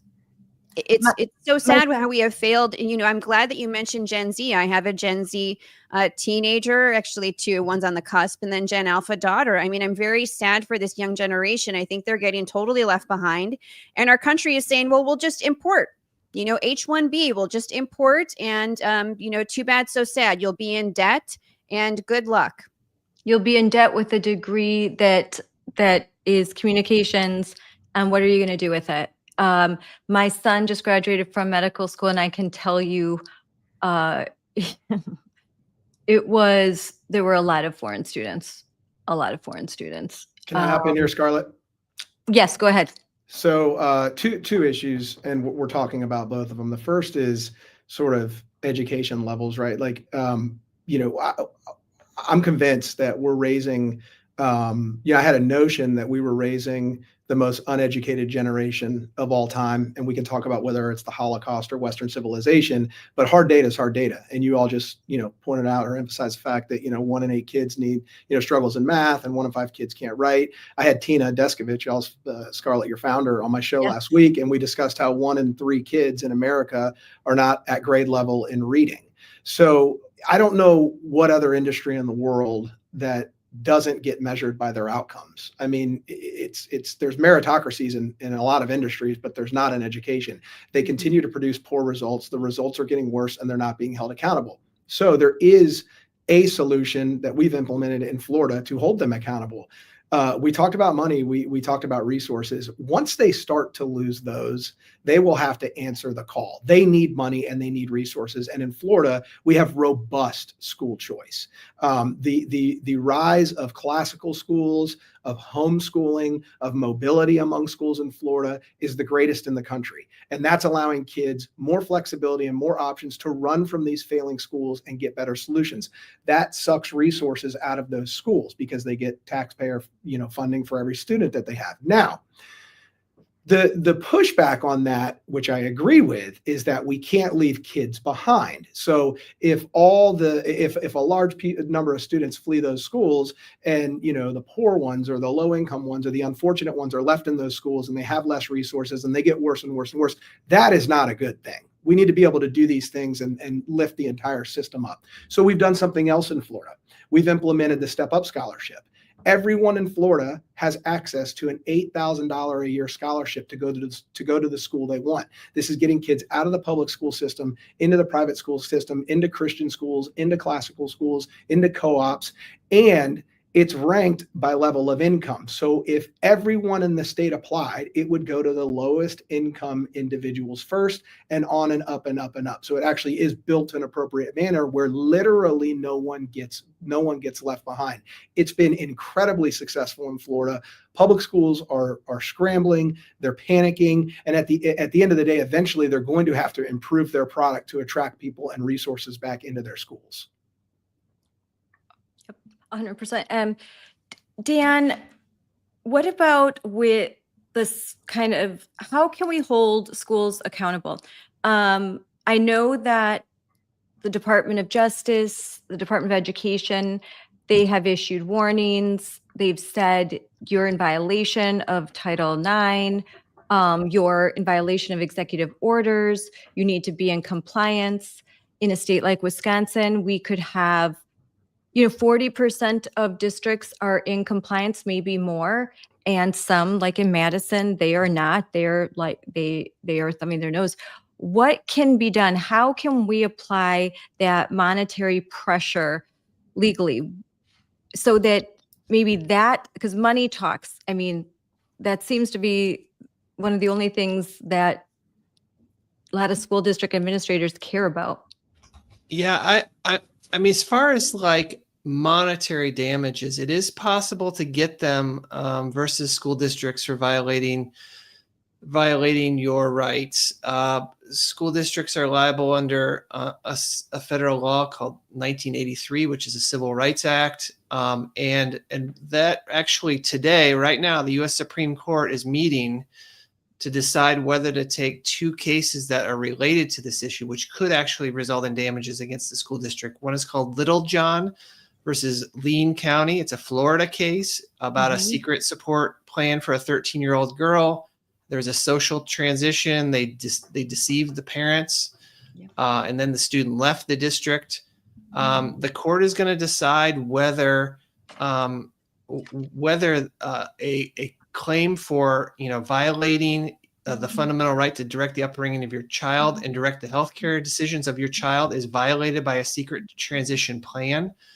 There's another case called Foote versus Ludlow, which is from Massachusetts, where a school counselor and a librarian secretly transitioned an 11-year-old girl.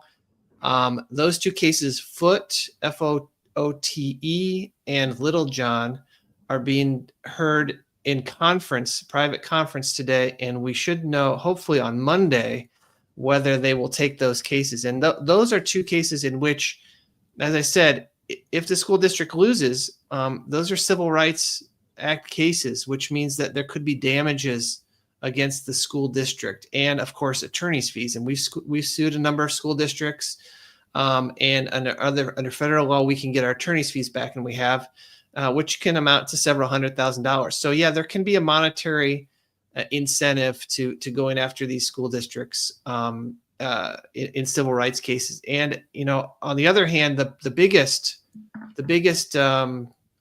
tool in the toolbox is pulling away federal funding. Yep. So the Department of Education has the keys to federal funding for schools. So a violation of Title IX by a school district or a violation of Title VI. Title VI deals with race. Title IX deals with sex. And those violations can result in a school district just losing their money. And so in Wisconsin, I think it's about 10 to 12% of an entire school district's budget is federal. So that would get them, in a lot of trouble if they lose all their federal funding. So that plus civil rights lawsuits can be a financial incentive for them to do the right thing. So the civil rights lawsuits, that would mean that the districts would have to fear that if they secretly transition a child and the parents bring a case and they win, that they can file now damages and they can get their legal fees compensated. That would be huge, because finally, I think they look at us and they look at the activists, and then they look at the parents and they think, even though I'm inclined to agree with the parents, I'm more afraid that what the activists will do to me. I'm more afraid of the pain that they can apply. And so they have to think, what's more painful, like losing a lot of money or just dealing with these activists that are going to bug me? And I think we could finally have a tool in blue states like Illinois where they may say, like, I don't care if we lose the money, but they do. They care. They just don't think it's actually going to happen. And so eventually it has to happen. Like, funding needs to be removed in order to finally have them come into compliance, because otherwise they're just like, whatever, not listening to what you say. Yeah, exactly. And I would just say, unfortunately I have to jump off here, but I would say that these possible damages against school districts for transitioning a child, I've heard that in the medical malpractice field that they start the negotiations at $10 million, against doctors when doctors have done surgeries on kids, and most of these are called social transitions, which just means changing your name and pronouns. But we have a case where there's been a binder given to a kid, which is not in my opinion, is not a social transition. A binder is a medical transition. Mm-hmm. And so once you have medical transitioning going on and these irreparable harm to these kids, I think the dollar amount is gonna go through the roof. And so it may be, you get a couple of $50 million verdicts against a small school district. That would be enough to get their attention. Sure would. I know you have to go. I did want to ask you, you can think about this later. I wanted to talk about the NEA, the fact that it has a federal charter and what that means legally. Like, what can we do if the NEA is going to do this stuff? Is there something that we can do? Why do they have a federal charter? They're the only union that does. So we should talk about that, and I'd love to talk about the in January they're arguing the girls in sports cases, so we can come back on to talk about that. We'll do that another time, because those were my other two questions, because those are big. All right, thanks Dan for coming on. Bye. Thank you. So Gates, this is all, you're in Florida, so when you hear some of the stuff that's happening right now, even though Trump's been elected, thank goodness, and the executive orders, but right now there are blue states where chest binders are given out, where secret transitioning is still happening, where they still have the flags everywhere. They're still pushing the gender unicorn. They still have the boys competing in Michigan. Just this week, I believe it was on Wednesday, there was a state volleyball meet in which a biological boy was playing against the girls, and everyone knew it, and Outkick talked about it and everything. What do you think when you hear what's happening as a dad of girls? Yeah, it's criminal. I mean, it really is. We're robbing children, I would say more girls than boys, of their ability to fully mature into women. And the ramifications of this are going to be so far downstream in society that people aren't willing to discuss them or talk about them today. I mean, we are moving so far in the wrong direction. It's almost like we live in two different countries. You come to Florida and you think you're in one country, and you go to a state like California and you think you're in a different country. And I mean, I'm all for, states' rights and what's not, but there's also truth and nature and just eternal things that should be universal, no matter where on the earth you are. And I mean, I talk to people dealing with this in other states, and it's just like the twilight zone to me, because we don't deal with any of that here. And the reason we don't is because we took a stand against it. And by the way, like this is what always blows my mind is overwhelmingly people are on our side on this issue. Yes. This is not one of the big, partisan issues. I mean, right. You I have say it's 95-5.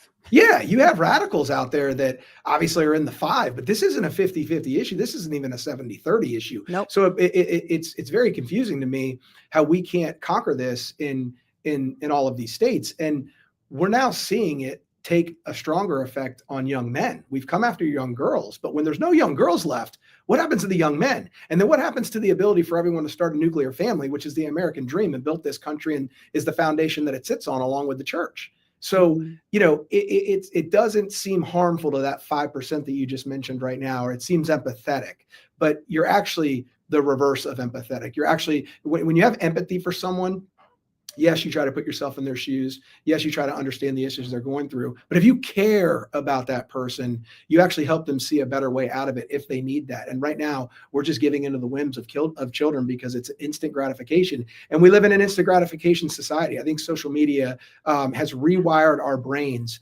to constantly seek dopamine, constantly feel, to seek happiness. Now, happiness is different than joy. Joy is long-term. Happiness is transactional.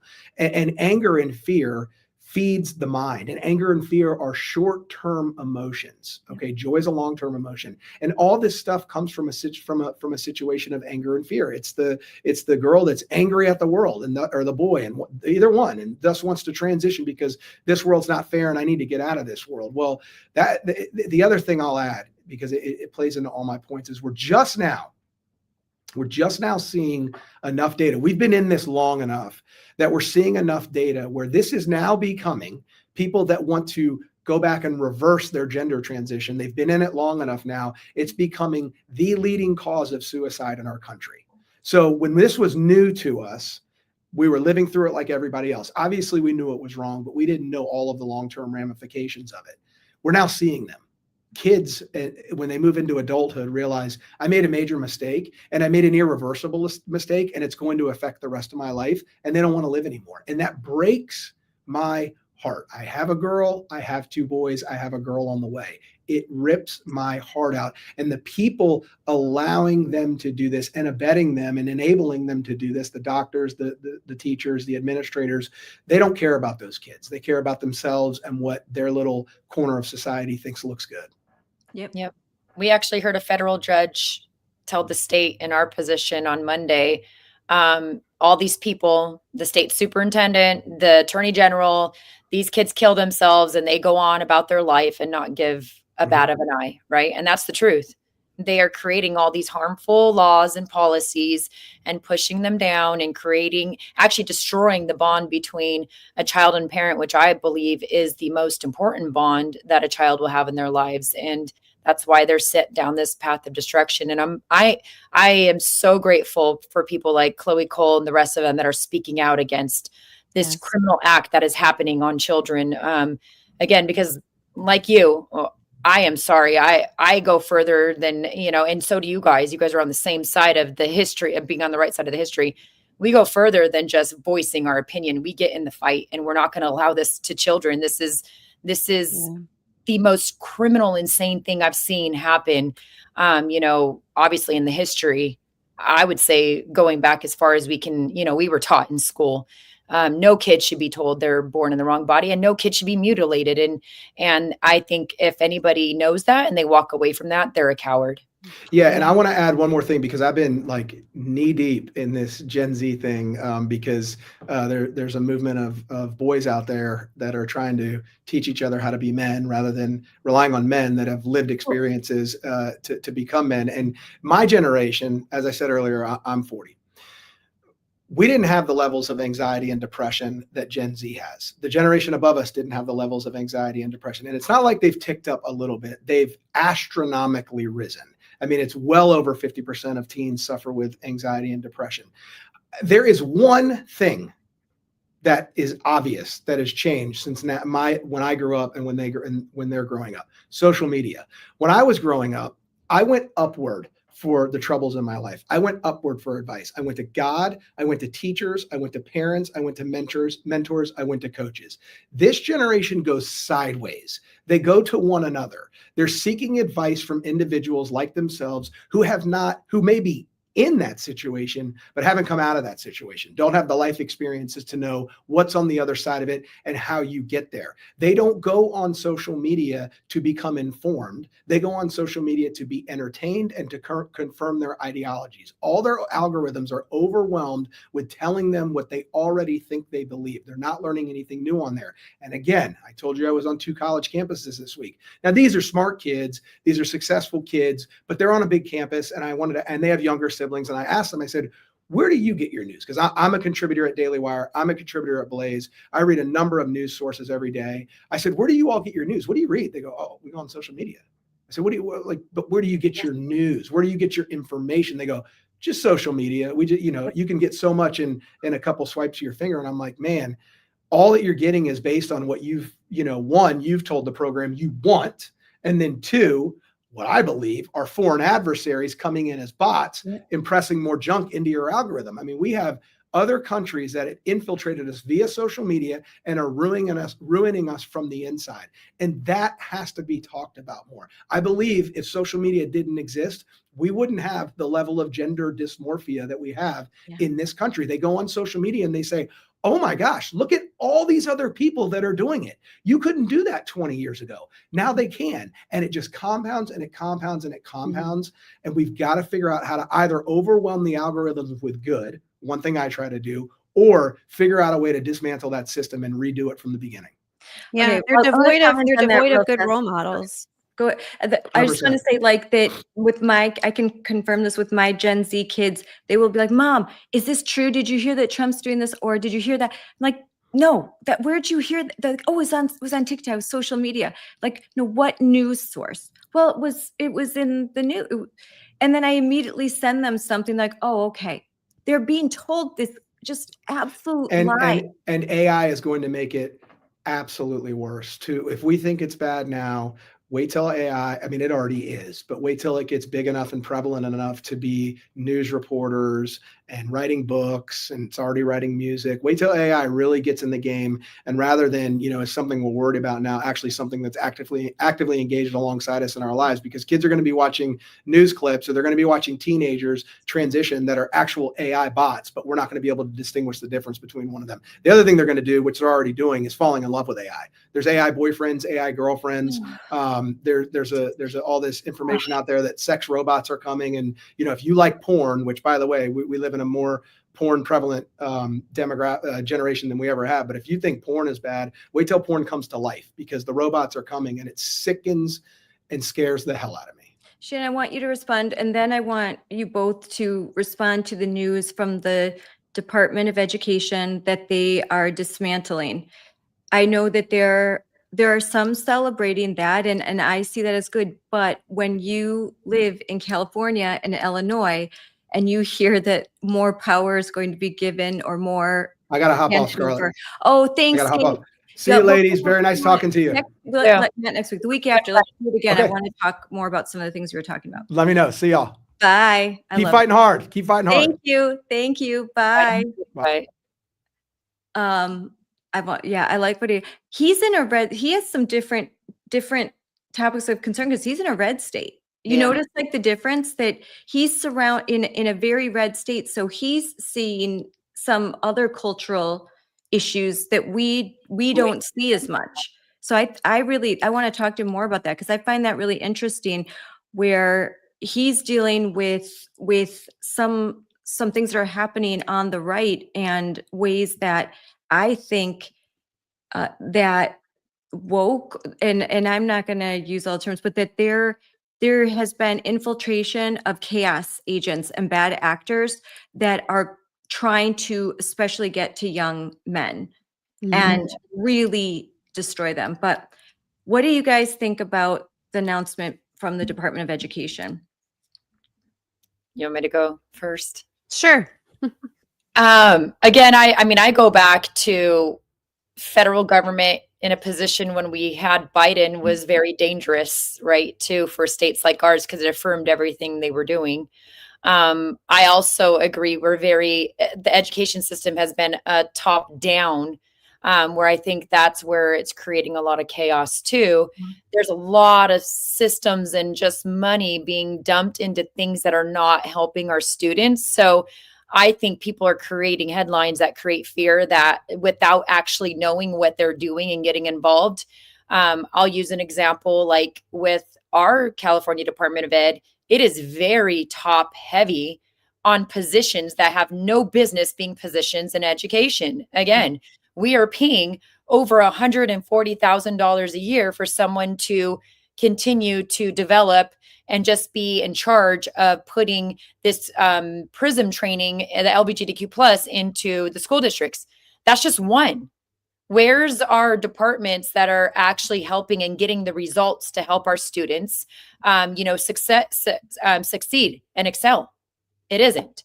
So when they create this fear, we're dismantling, really what they're doing is trying to chop off the extra fat that was never, ever needed. Now, in a blue state, when you're giving it back to the states completely, it is a little concerning and it is a little worrisome. But then again, we have the Constitution. And if we just fight for what's in the Constitution, a lot of this, even though it's going to be a long battle, will be moot, right? Because I really believe a lot of times, unfortunately, they're trying to eliminate our constitutional rights, right? And if we go back to parents' rights, hey, that blankets over a lot of things. So again, I think it's a balance, right? Because even when Biden was in, he was literally trying to change federally Title IX. That's scary, because then states like ours are affirmed in all their state laws that, hey, there is no federal law to bounce back and fight and have protection with. So basically, like that, at least there would be states where they don't have to comply with the federal government if someone like Biden is in charge. So even though sometimes it's harder when you're in a blue state, at least there's hope in other areas. Well, yeah, I mean, look at California. They are priding themselves at all these lawsuits with federal government right now, but federal government, the lawsuits that they're engaged in with, making sure kids have a great education, free from ideologies, making sure our streets are safe, these kinds of things, right? California is so excited that they're fighting against common sense things, right? But it's also exposing it that they're fighting these things, and they shouldn't be fighting these things. These are the reasons why we voted these people in. I mean, fair elections. That's a huge thing in California because we have so much unfair and cheating going on, and they're fighting against those things. But I say literally, if people don't start paying attention to local, I don't think we're ever going to get anywhere. I think your local positions that are being challenged for doing the right thing are the ones that are actually saving and holding the floodgates from going further. They are not the sexy seats that get a lot of money. Obviously, most of them don't get any money at all. Maybe a stipend that helps cover a little bit of your cost and getting your sanity somewhat back, or trying to get it back. But our local elected seats, our school boards, our city councils, I am begging people to get involved. These positions, look, we can go all day long about how elections are being stolen in your state assemblies, your senates, your Congress. But if we don't start going local where our people, we can build that relationship with them, we're going to lose. We're definitely going to lose. And those are the seats that will eventually, these people will go up to further positions because people are pushing them. They want them, not because anybody's aspiring to be in a position and they want to, carry the torch like Nancy Pelosi and all her family members going down. It's actually people who actually are representing people. And that's the way government should be, right? You are your representative, not your special interest groups voting in your representatives. Unfortunately, in a lot of states, special interest groups hold those seats. And that's where the only way to break the barrier is to get into your local government and pay attention to those seats. All right. Shannon, your take. Sure. Well, I'm with Sonja. Local control should be the focus, but it's not as sexy politically, but it is so important. Most of your tax dollars go to your schools and to your local government. So people should be paying attention, and those policies have direct impact on your family. When it comes to the Department of Education, the federal Department of Education, before they fully dismantle, I hope that they respond to the 3 federal civil rights complaints I have filed on behalf of Awake Illinois here in Illinois for race hustling violations by the Illinois State Board of Education and Title IX violations in 2 different school districts where boys are permitted into girls' sports and into girls' bathrooms and private spaces. So for a blue state that is broke, like Illinois, that's the reality. We're a junk bond rated state, basically. If you're beholden to the federal government and you're in a contract with the federal government to get those funds, then with President Trump in office, I mean, I've hedged my bets that Secretary McMahon and the federal government is going to respond and say, if you are in violation of this contract with our federal government, you will abide by Title IX and by Title VI and all the titles, or you don't get the money. And I have to express frustration because I understand government moves slowly, but this should be the lowest hanging fruit. I mean, I get it. We have illegal immigrants in the state that makes national news, but we have 2 million children in K through 12 schools here, and our state is broke. They take federal funding. So long as that is the contract, let's leverage the power that we have. And look, if you're going to take away all the federal funding and leave a state like Illinois to figure it out, feel the pain now, feel it later. But Illinois is broke.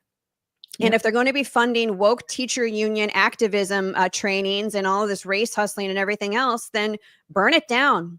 And then they'll appropriate funds where they need to. And school districts will have to actually do a zero up accounting like the rest of the world and appropriate money to the classroom and to where it's going to actually educate our children and not indoctrinate them. So again, I look forward to seeing our 3 federal civil rights complaints investigated promptly, because otherwise, what are we talking about? Why are we celebrating that Trump is in office and not Biden if we're not actually going to hold blue states like Illinois and Pritzker and all these woke bootlickers accountable? I'm ready for it. It's overdue. Let me know. Yep. And I was in DC, Linda McMahon spoke, and I think it's honorable that she took a job that she wants to, that she took on a position that she is trying to eliminate. and sticking true to that and starting this process of, and it's not even dismantling, they're just moving departments where they should be right now. So I know you don't have to get hair on fire like, oh, they're just moving things back to where they belong, because there's certain departments that got moved into the Department of Education and they don't belong there, and they could be covered by Health and Human Services, yes. free reduced lunch. Yeah, all of those things. Yes. Sure. But regardless of where it moves to, if you're not going to hold states accountable to the contract with the federal government and civil rights protections, then we're kind of kidding ourselves, right? So harness the power where it can be yielded. And yes, if it goes back to blue states and Pritzker's in office and we have to deal with it, then so be it. I'm ready for zero up budgeting across the board, local, state, and federal. So I'll put this out there for you guys. So I think this next fiscal year, because a lot of the funds for the prior year were already allotted. So the Trump administration could not hold those back. I think he tried in some cases in California, right? And since the funds were already allotted, they had to be released. So would we see the first test of withholding funding now this next fiscal year? Is that when we can see that there's going to be states that are going to put in their budgets, they're going to put in their requests, and now it will be up to the Trump administration? I don't know, maybe you guys would know better about the timeline.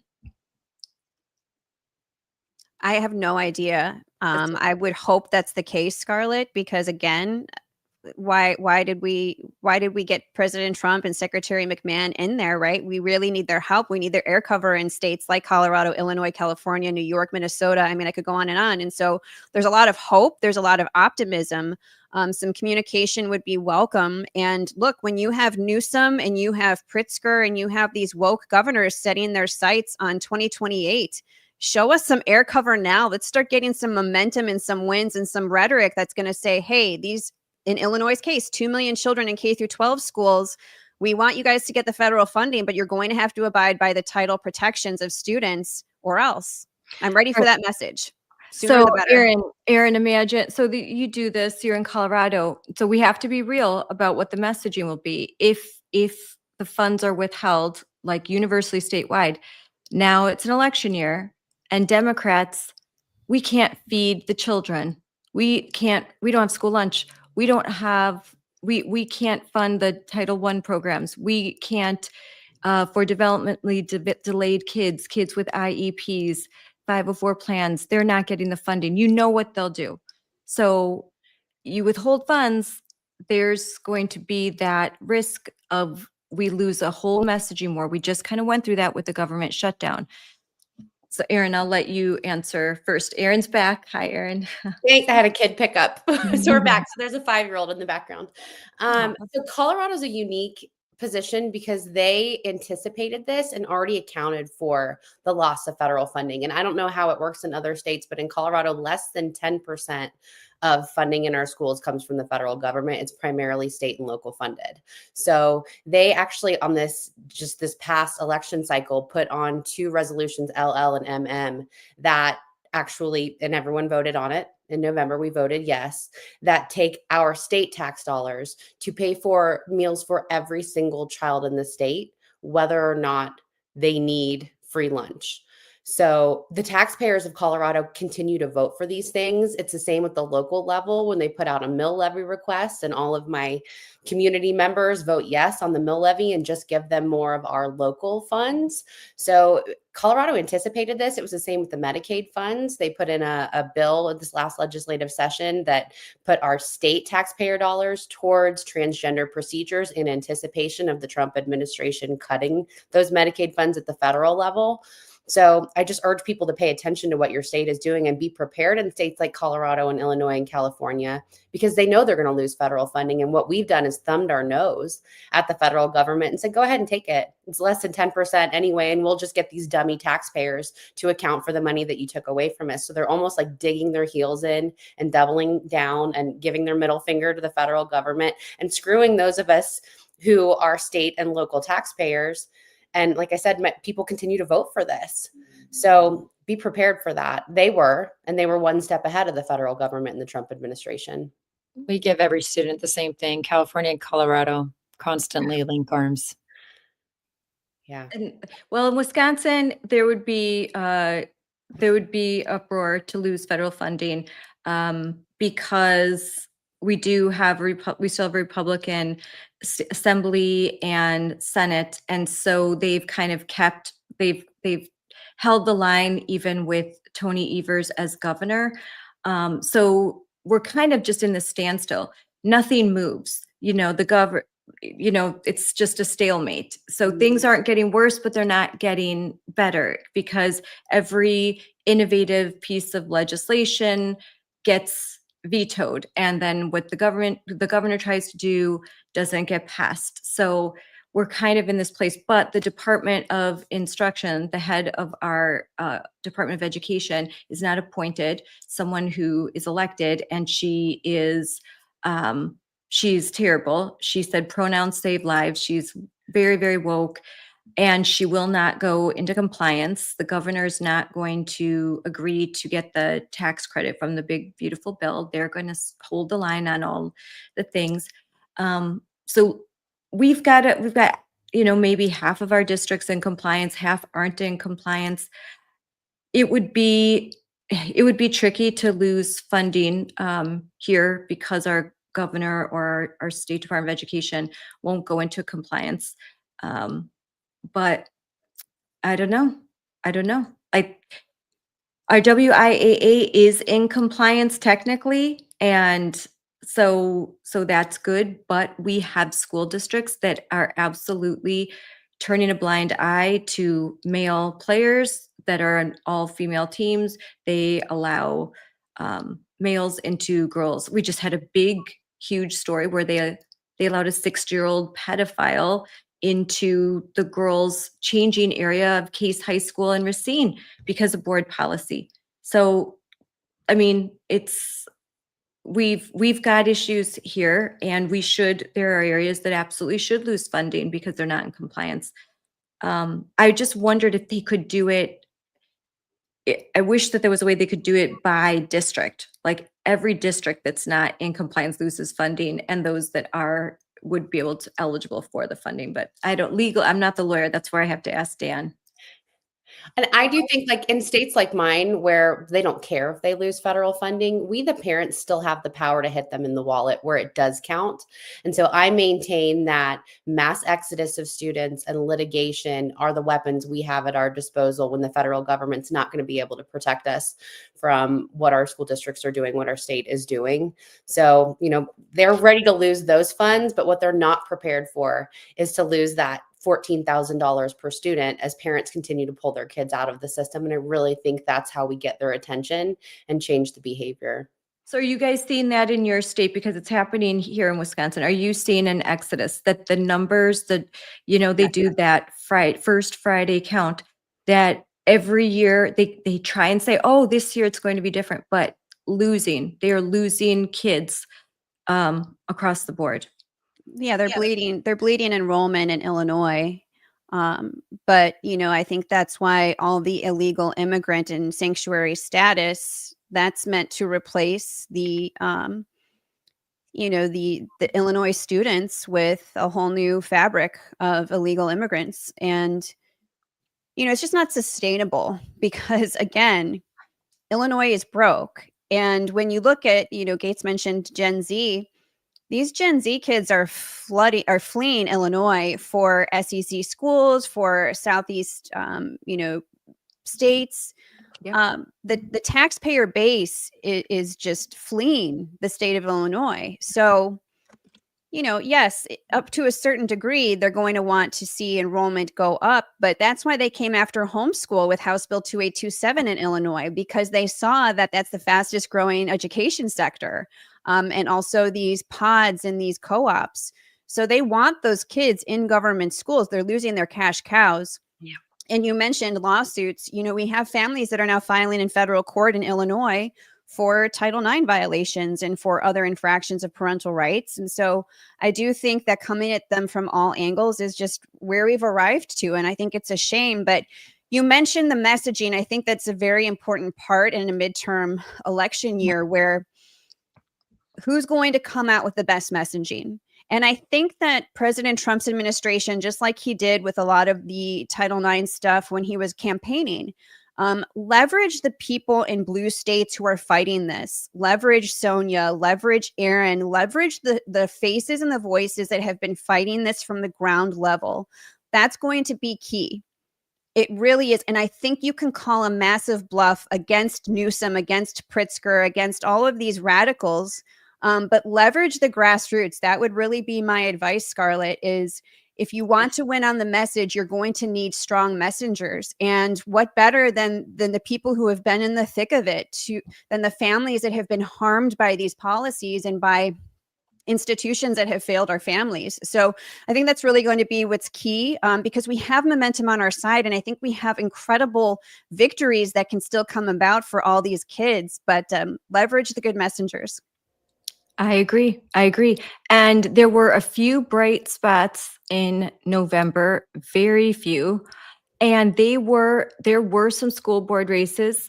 Moms for Liberty, out of 32, we won 17 races. And the reason, and there was a Daily Wire article about it, the overwhelming reason for success was the focus on gender ideology in schools, radical critical race theory, and the dropping test scores in math and reading while increasing more DEI. And when that was a focus, there were wins. And we don't have a lot of money, but the messaging was on target.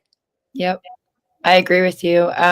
Look, Moms for Liberty gave me the first state endorsement, Yes. right? And I am so proud of that as I run for state superintendent. It's the moms that I believe are going to really, truly save. And because we're on the ground. And like Shannon said, we're the ones that are in this fight. We are the ones that develop the trust with those people that technically usually don't go to the polls, right? Yes. And Right. the messaging is so important. I mean, we know in California, one of the top 3 things that keeps polling the highest is boys and girls sports. Well, get moms and dads to understand your state laws are allowing this to happen. And unless you start electing people like myself into positions of, elected positions, we're not going to change this. Right. Look, in a position, you could do so in a school board seat, you could do so many things, including exposing what's going on that parents have no clue. I go back to 6 years ago. I was on the school campus almost full time. Art mom, PE mom, room mom, anything that was needed and not funded, which is a lot of things that are needed in California. I was that mom. But I had no clue the agenda that was being and the policies that were being set incrementally to eliminate moms like me out of my own child's life, right? And when I realized, it was like, oh no. And then I'm told, no, the special interest seats, special interest groups own those seats. Look, they spent $150,000 on me how many years ago? 3.5 years ago. And we have been the biggest thorn in their side. We need to start banding together. Local is where you win the elections, but local is where you're going to make the most impact right now in what we're dealing with. Yeah. And then we move up. Look, I believe California in 2026, June, it's the only constitutional seat that California allows to win outright. We have 7 complete leftists that came out punching and saying that they are going to allow boys and girls sports. I am so glad they did that, because in June, we're going to get the 50+1 if all moms and dads band together and get their butts to the polls and show we are a force to be reckoned with. And guess what happens to the rest of the nation when you have a state superintendent like in California, like you guys know, Colorado, Illinois, come on, you're my battle partners when it comes to crazy. We all compete against each other, or at least our. Oh, she's frozen. Here, we'll get back. We'll get back to. I was just kind of going through. I said Daily Wire. It's Daily Caller. What motivates people? School board winners say gender policies drove big gains, and so it's still the message. And I was just talking in DC to. I spoke at a center right coalition, and there's a big group of people that they network, from all over DC, different organizations, different campaigns, all that. And I'm like, this is the issue. We cannot be afraid of these culture war issues. Yes, crime is a big issue, illegal immigration, yes, but we have to focus on these bread and butter issues. We have to focus on the economy. We have to focus on what's happening with Gen Z and opportunities, but we have to talk about what's happening in education. It is a crisis. We are in a crisis. Our kids, our graduating seniors, can't fraction beyond 2. Okay. Like, they read the report of what's in California, and it's the same everywhere. I've talked to professors in Wisconsin, professors in Minnesota. They have said that they have to spend the first 2 years doing remedial training of college students. So basically, the first 2 years of college have to be the 4 years of high school that they never got. And these are kids that went to good schools. If your kid is really bright and in an honors class and taking college credits, they will come to college prepared, not over prepared, just prepared. It used to be, when my son graduated, he had 33 college credits. He could graduate college in 3 years. That was 2017. Things have changed that much in less than a decade. This ideology is absolutely, it's a cancer. It just kills. It's a virus that just kills an ecosystem. And it's so easy to take things down and really hard to build things. I'll let you guys respond. I just feel like the emperor has no clothes with this issue. Like, our first step was to expose, and we've done a really good job of educating each other. 5 years ago, if you'd asked me what's my biggest hurdle, it's willful ignorance and apathy from parents. But I really think they're starting to wake up to this issue. When you see the polling, it's like 90-10, even from the New York Times. Mm-hmm. So it makes sense that this was the issue that drove wins in the school board races, because parents have paid attention now. They're over it. Even the kids are over it. They're over having LGBTQ shoved down their throat. The young men, especially, I have this theory that it's like so mainstream now that teenagers are by nature rebellious, that it's now the rebellious thing to be a conservative Christian teenager. Like, they're over it. And we have to continue to drive these issues, because they, as we've said, they have stranglehold on our school districts, but parents have had enough, and they're finally paying attention to it. Yeah, we are the rebellion, the counterculture. We are the counterculture. Mm. I mean, everything else, it's like it's so forced. I mean, Disney, like, there was some other good news. Disney announced that for the first time in 9 years that they've eliminated DEI, and hopefully they've looked at their profits and they've seen, those numbers go down. Their movies, just they're not good.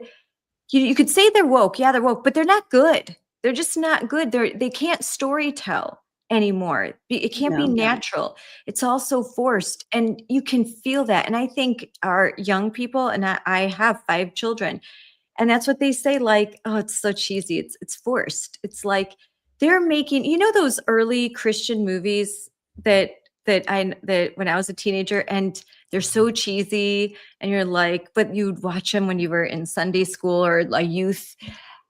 Now the major big studios are making movies like that, except for they're woke. They're cheesy. They're just like, that's not even good. Or they're very violent and very sexual with no plots, nothing good. And you leave feeling icky. Like, who wants to pay money, especially with how much it costs to go to a movie these days, to feel bad when you leave? Yeah, well, it just goes to show how toxic our culture has become. I mean, when I grew up in the 90s, we all had like shared cultural content that we could bond over, whether it was a song or a movie. But that's not the case anymore. And so, Gates mentioned earlier, it's worrisome where some of these kids that are so hungry for culture that resonates with them, they're going to fall into some dangerous traps, right? Just because they are encountering a rebellion of another color. But what will fill that void, right? That's what we have to be worried about as parents. And so, I'm hopeful that this younger generation will become their own heroes, because there aren't enough of them to look up to right now. And I was even talking to my husband about this, like in the 90s, do you remember like Spice Girls and like Lilith Fair? There was so much like female empowerment. And also you saw a lot of pop culture icons getting married. Like that was almost a marketing strategy in and of itself. You had Beckham and Posh Spice. You had, Jennifer and Brad. Like, sure, it could have been a business decision, but pop culture really got around the concept of like dating and marriage. And so how many of our kids can name like a famous wedding or a famous marriage or something in pop culture that has made marriage like, a mainstream thing? It's so sad. These kids can't even date. They can't even look at each other in the eyes and have interpersonal communication. I mean, teachers see this all the time.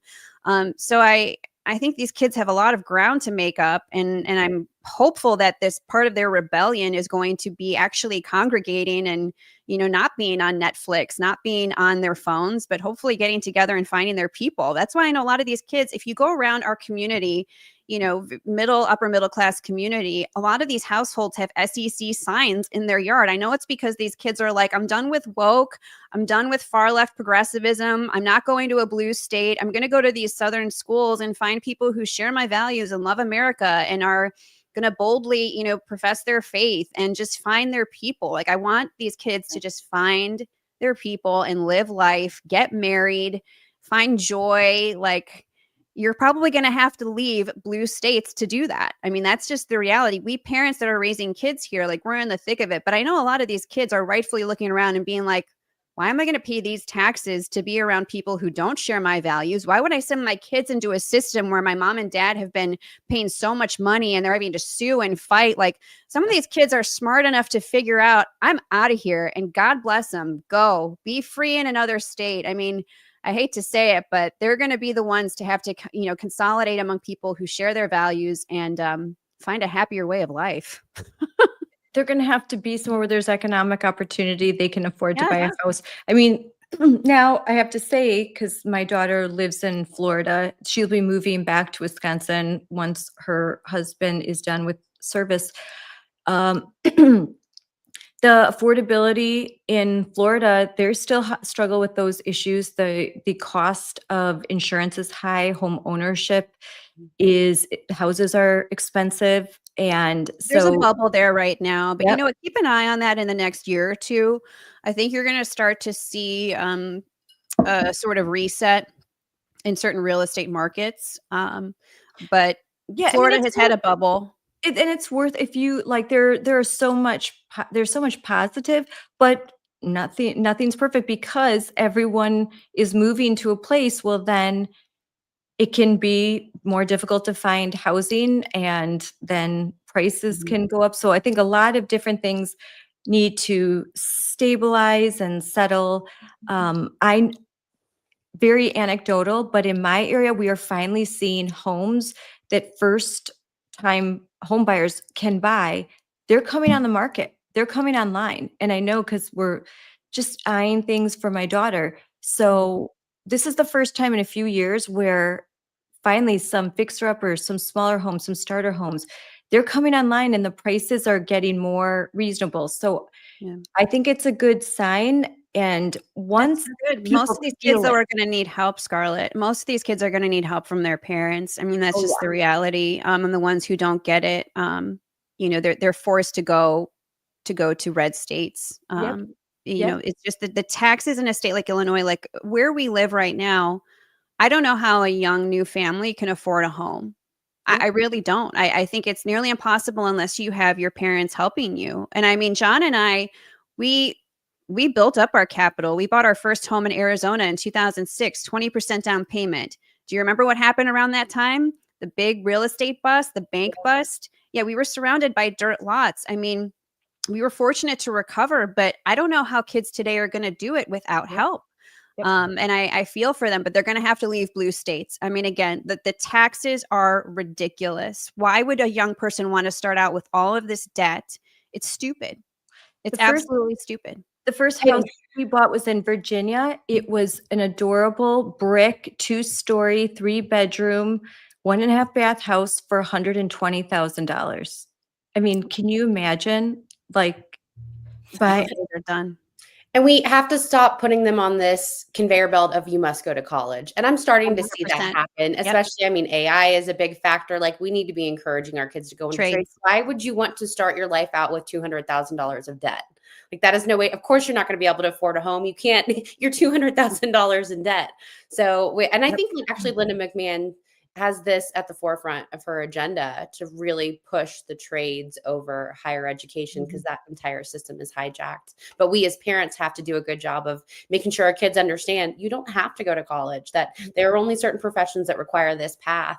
In fact, I'm encouraging my sons to go into trades. Yeah, that's a big shift right now. But I will say, talking to corporate recruiters and HR, until companies start shifting their hiring model away from the 4-year college, most families still encourage their children. It's like pay to play. You know, it's the cover fee to get into the club for 4-year college degrees, until corporations start really breaking out as outliers and saying, hey, you know, we'll give you an apprenticeship for skills, for training. We will, we will break the mold of the 4-year indoctrination campus.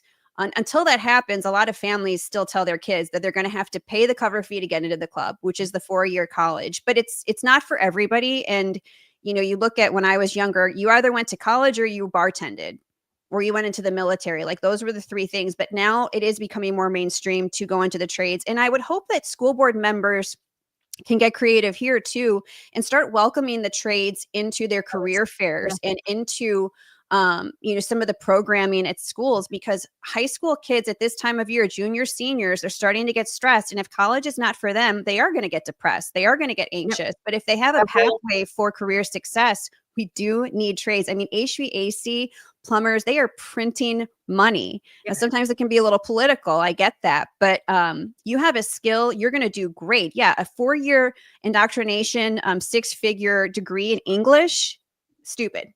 Yeah, they're trade schools, community colleges, alternatives.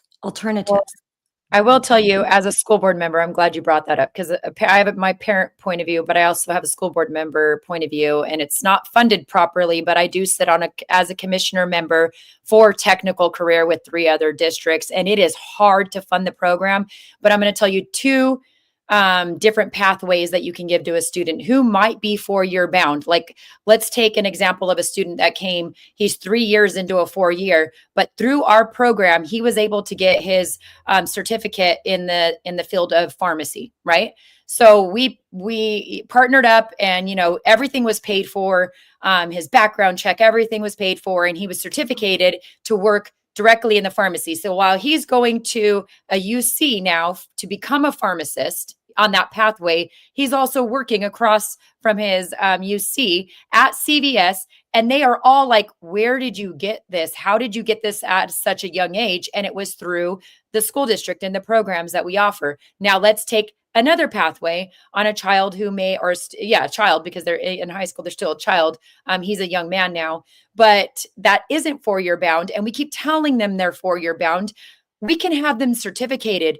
Even girls who want to be beauticians, or, you know, guys who want to work in UPS, FedEx, plumbing, electrical, whatever it may be, there's pathways to get them certificated. So right after high school, they are going into these trade unions, and they are making a livable, healthy wage. Even, I mean, in California, I mean, it's hard, but they are right out of high school. I mean, these are things that need to be talked about, because they are pathways. I have my own daughter. She refuses to give up soccer, but she also wants to be a firefighter. Well, guess what is the best way? Our community college. She's in a competitive soccer program, but she's also taking her fire courses. And you know what? Let's just say in 2 years, she decides to go to a university. No harm done. She's got her general ed done, paying pennies, right? We're paying pennies for it, maybe a couple $100 a semester, if that, just because of books. And then she gets into that. I'll take our superintendent, who makes a pretty nice wage, in California. We're talking, with benefits, maybe, close or over $400,000. Guess where he went first? community college and then transferred in. He paid pennies for his doctorate degree because he went a different pathway instead of going directly into a 4-year. This is people who are, setting up and responsible now to give kids the same pathways that show success instead of throwing them into a 4-year that, unfortunately, most of our 4 years, especially in California, are training kids to, learn how to hate America and burn down their own beautiful universities here and destroy them. You're putting them on a pathway to success. And it's not to say a 4-year is bad, but let's put them on a pathway depending on what they want to do, instead of being in a 4-year for, who knows how long, changing how many different things, and then becoming loaded with this debt that they'll never, ever pay off. I mean, I'm telling you, I'm excited because as a mother, I could say, hey, I encouraged my daughter. She got accepted into the most beautiful Christian universities, right? And it was like weighing it out. And I got to sit with her in the process and say, okay, well, this, that, the other. And at the end of the day, it felt good that she told me it felt good she was accepted because she was a 4.0 student and, an athlete. But it also made sense to her, going into starting to go into adulthood, not to become so overwhelmed with debt and stress and still be able to manage it. And that's what we need to encourage this younger generation. There is pathways that we can help you with in education that are so important. And I love that, Linda McMahon is making a really big effort to drive that home, because that's where I think we have another opportunity to really change these our generation's lives. I agree. That's a really good point. What the Secretary of Education is doing, focusing on that the 4-year degree. I mean, I was just talking to a couple of friends that have freshmen in college right now, and the amount of partying and the sorority and up to, really, we're like, so kids have an experience. I don't need, now that I'm down to, I have 2 graduating, one that is doing just that. She's going to a smaller college not far from our house, and she stayed at home her first year. She comes home all the time, and she has an internship, and it's sort of like a commuter, like she's treating it almost like commuter school. Like she's there because she has to get her degree so she can go to law school. That's it. Like has a few friends and stuff, but she's not looking at it like this is my social scene. So I have 2 left. And frankly, I'm just like, I don't want to send my daughters that I've worked so hard to raise, to protect, to fight all of these years. And now, like, fly little bird into this Marxist land of chaos and hedonism and see what happens. Like, we're really scratching our heads. Like, what do we do? Because she's really bright, but my one that's closest to graduating, my 16-year-old, and she says she wants to go to medical school, and I'm just like, oh, I just the thought of, it's so much worse now. The thought of sending another one off to college, I want to go into business, and I wish there was a pathway where there was a internship. Like, you can go to school like a trade, and then you're an intern, and you just get right into working and building your life and being an entrepreneur, and you don't have to, waste so much time. We in college. There were so many classes I took that I absolutely didn't need at all. I could have done it in 2 years. 2 years is all I needed to get my pre-law degree and go to law school. That's it. Instead, a lot of it's a racket. I mean, again, yeah. Again, companies, though, I think are going to have to really be outliers and start, helping kids break out of that mold of the 4-year college is what's needed to make a good living. I hope that more do that. I think that they would actually get probably a pretty good pool of talent and of hard workers. But yeah, there's a huge party scene in colleges. There was even when I was in college. Oh, yeah. So, to be in debt and then to be among, a crazy scene of alcoholism and drugs. How much did school cost when we went? It was like so cheap. I went to state school. It was so cheap.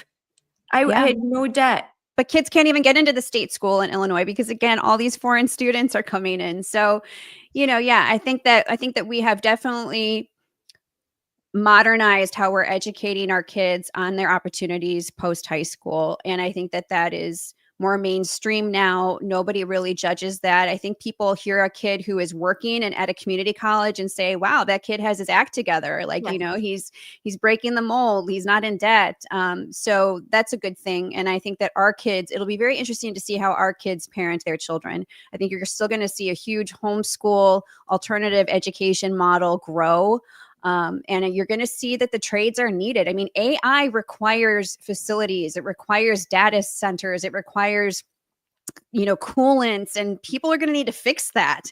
So we're going to have a real need for skilled workers and for manual laborers. So there's been a lot of change. I think you're right. Homeschooling at the K through 12 level, but there hasn't been any change at the collegiate level. So maybe now that our kids that we are raising our kids different. Now that our kids are heading off to college, now I feel like, do I have to save? Now I have to get into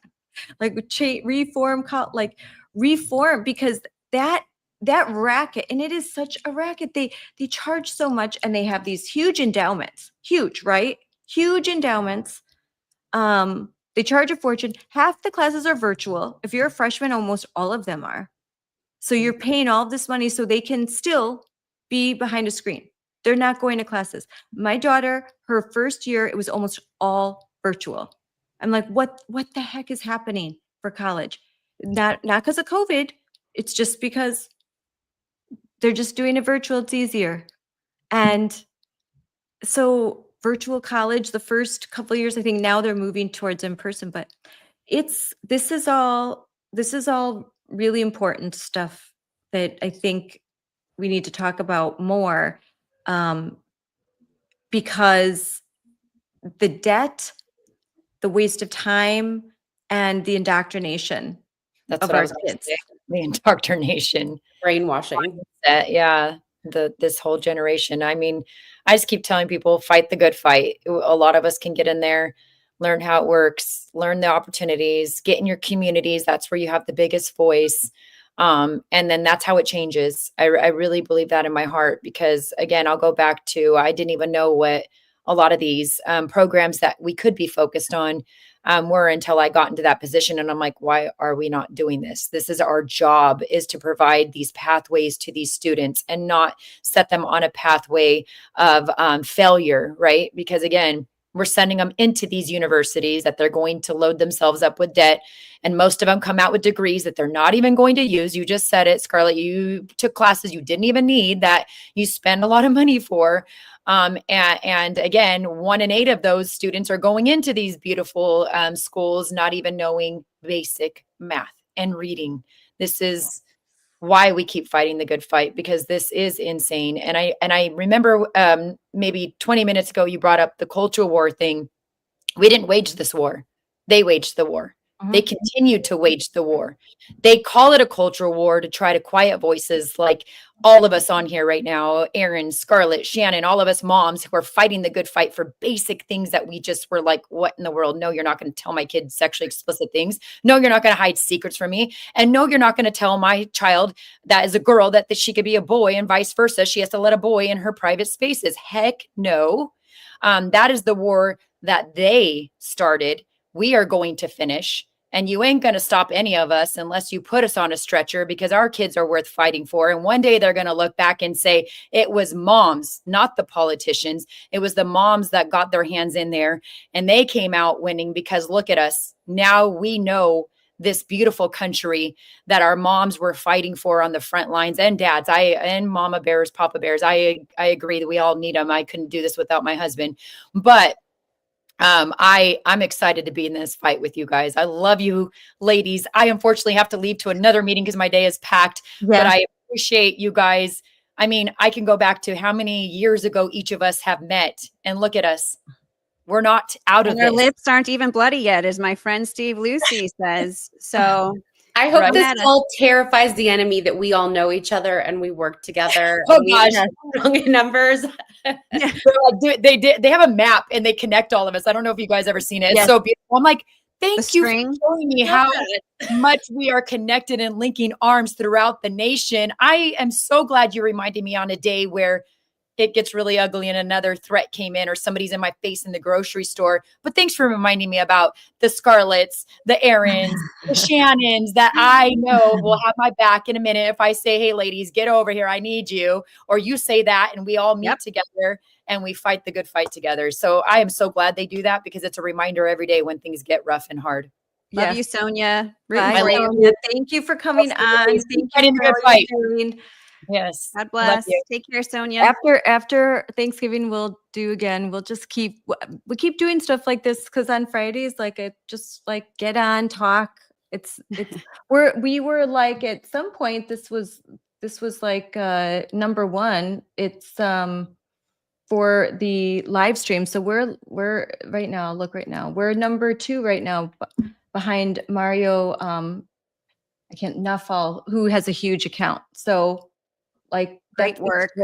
It's great. Keep it up. You're doing amazing work, and these are good conversations. And it's just going to be regular people that save their own families. That's really what it comes down to. And we can leverage certain power brokers along the way, but it's going to take regular people with courage to keep talking and to just speak like normal people to these issues. It doesn't take a college degree to do it. It doesn't take a savant. Just takes people who care about their families and care about this country. So I'm grateful to connect with you ladies, and I'm grateful that you had me on, Scarlett. I'm going to have to scoot as well. Yeah, but Erin, I want you to give your closing words. Yes, I just want to emphasize what we've said all along, and that's the most impact anyone can have is in their own sphere of influence. And just again, to echo what Shannon said, we're just regular moms. There's nothing special about us. We just happen to have this particular platform, but really the most impact anyone can do, it's local, it's with the people you know, it's in your community, and band together. Like we have so much strength in numbers, the coalitions that are being built within our states of organizations, grassroots organizations working together. That's where our power is. Yes. Great. Thanks ladies for coming on. I feel like I could do this all day. I know you could. Keep going, Scarlett. I could be like, bye guys. Now Keep going. But thank you so much for all you I have to go do. pick up my daughter too. So it's a good time. And Thanksgiving. So we all have, I'm sure, I'm like, oh my gosh, Thanksgiving's next week. I have so much work to do. So we got to get to our holiday planning. But thanks guys for coming on, especially right before the busy holiday. And we'll do this again. Like I want to make this regular. I don't want it to be so structured. Like let's just get on and talk because doing that, we're beating a lot of big organizations. Just regular people are tuning in to listen to regular moms that have fought, and we're talking about real things, and we can talk about it just honestly because we're not beholden to anything. We can just tell the truth. So, and we cannot be canceled. No, we cannot be canceled. All right. Bye guys. Bye. Take care, everybody. God bless. Bye. Bye, Erin. Thank you everyone for watching this live stream. I am going to air it again tonight on X. So, because it's so good. And I know that there's going to be a lot of parents that are working right now or they are with their kids. So we'll re-air this. And so if you know of someone that you think, they would have loved to listen to this conversation, be sure to let them know that I'm going to air it again at 8:00 Eastern time. And I will air it exclusively on the Moms for Liberty X account. And that's at Moms for Liberty. And then we'll have this up on our YouTube channel, and I should put some of this stuff up. Let's see. So, the Moms for Liberty YouTube channel at Moms for Liberty. So that will be there, and on X at Moms for Liberty, we'll re-air this tonight. This conversation because it was just awesome. It was great. Had on these powerhouses. We had legal advice from Dan Lennington. We had Gates Garcia hop on from Florida. Sonja Shaw, who is just doing amazing work. And as she said, she is the first statewide endorsed candidate for Moms for Liberty. We are endorsing her in her attempt to bring sanity to California and become the first sane head of the Department of Education in California in a very, very long time. And hats off to her for doing this. I mean, it's so hard to be a candidate, and it's so hard to run a statewide race, have kids, and she's a school board member. And on top of that, she's the president of her school board, constantly being sued, always fighting the good fight. And thank you to Erin Lee. She's amazing. She's so sweet. I was with her and her husband in Chicago at the Defending Ed conference. And shout out to Defending Ed. Thank you for all the work that you're doing. Thank you for exposing the NEA. Hi, Marissa.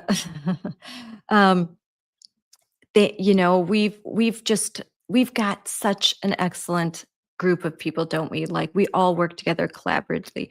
Moms for Liberty, Defending Ed, Awake Illinois. We have the Wisconsin Institute for Law and Liberty, and he mentioned the litany of other public interest legal firms that are just doing so much work. America First Legal, Southeastern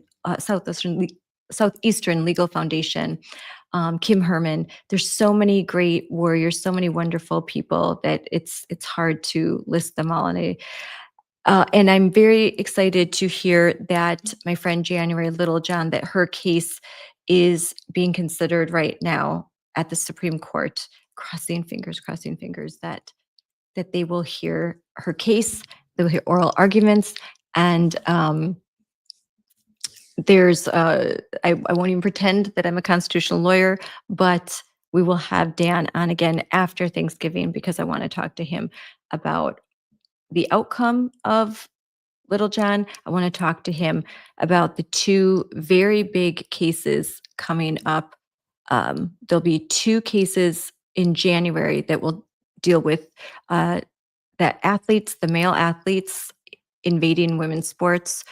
And I want to hear his opinion about those two really important cases, and about the NEA charter, which is something that at Moms for Liberty we are actively involved in. We want the NEA federal charter to be revoked.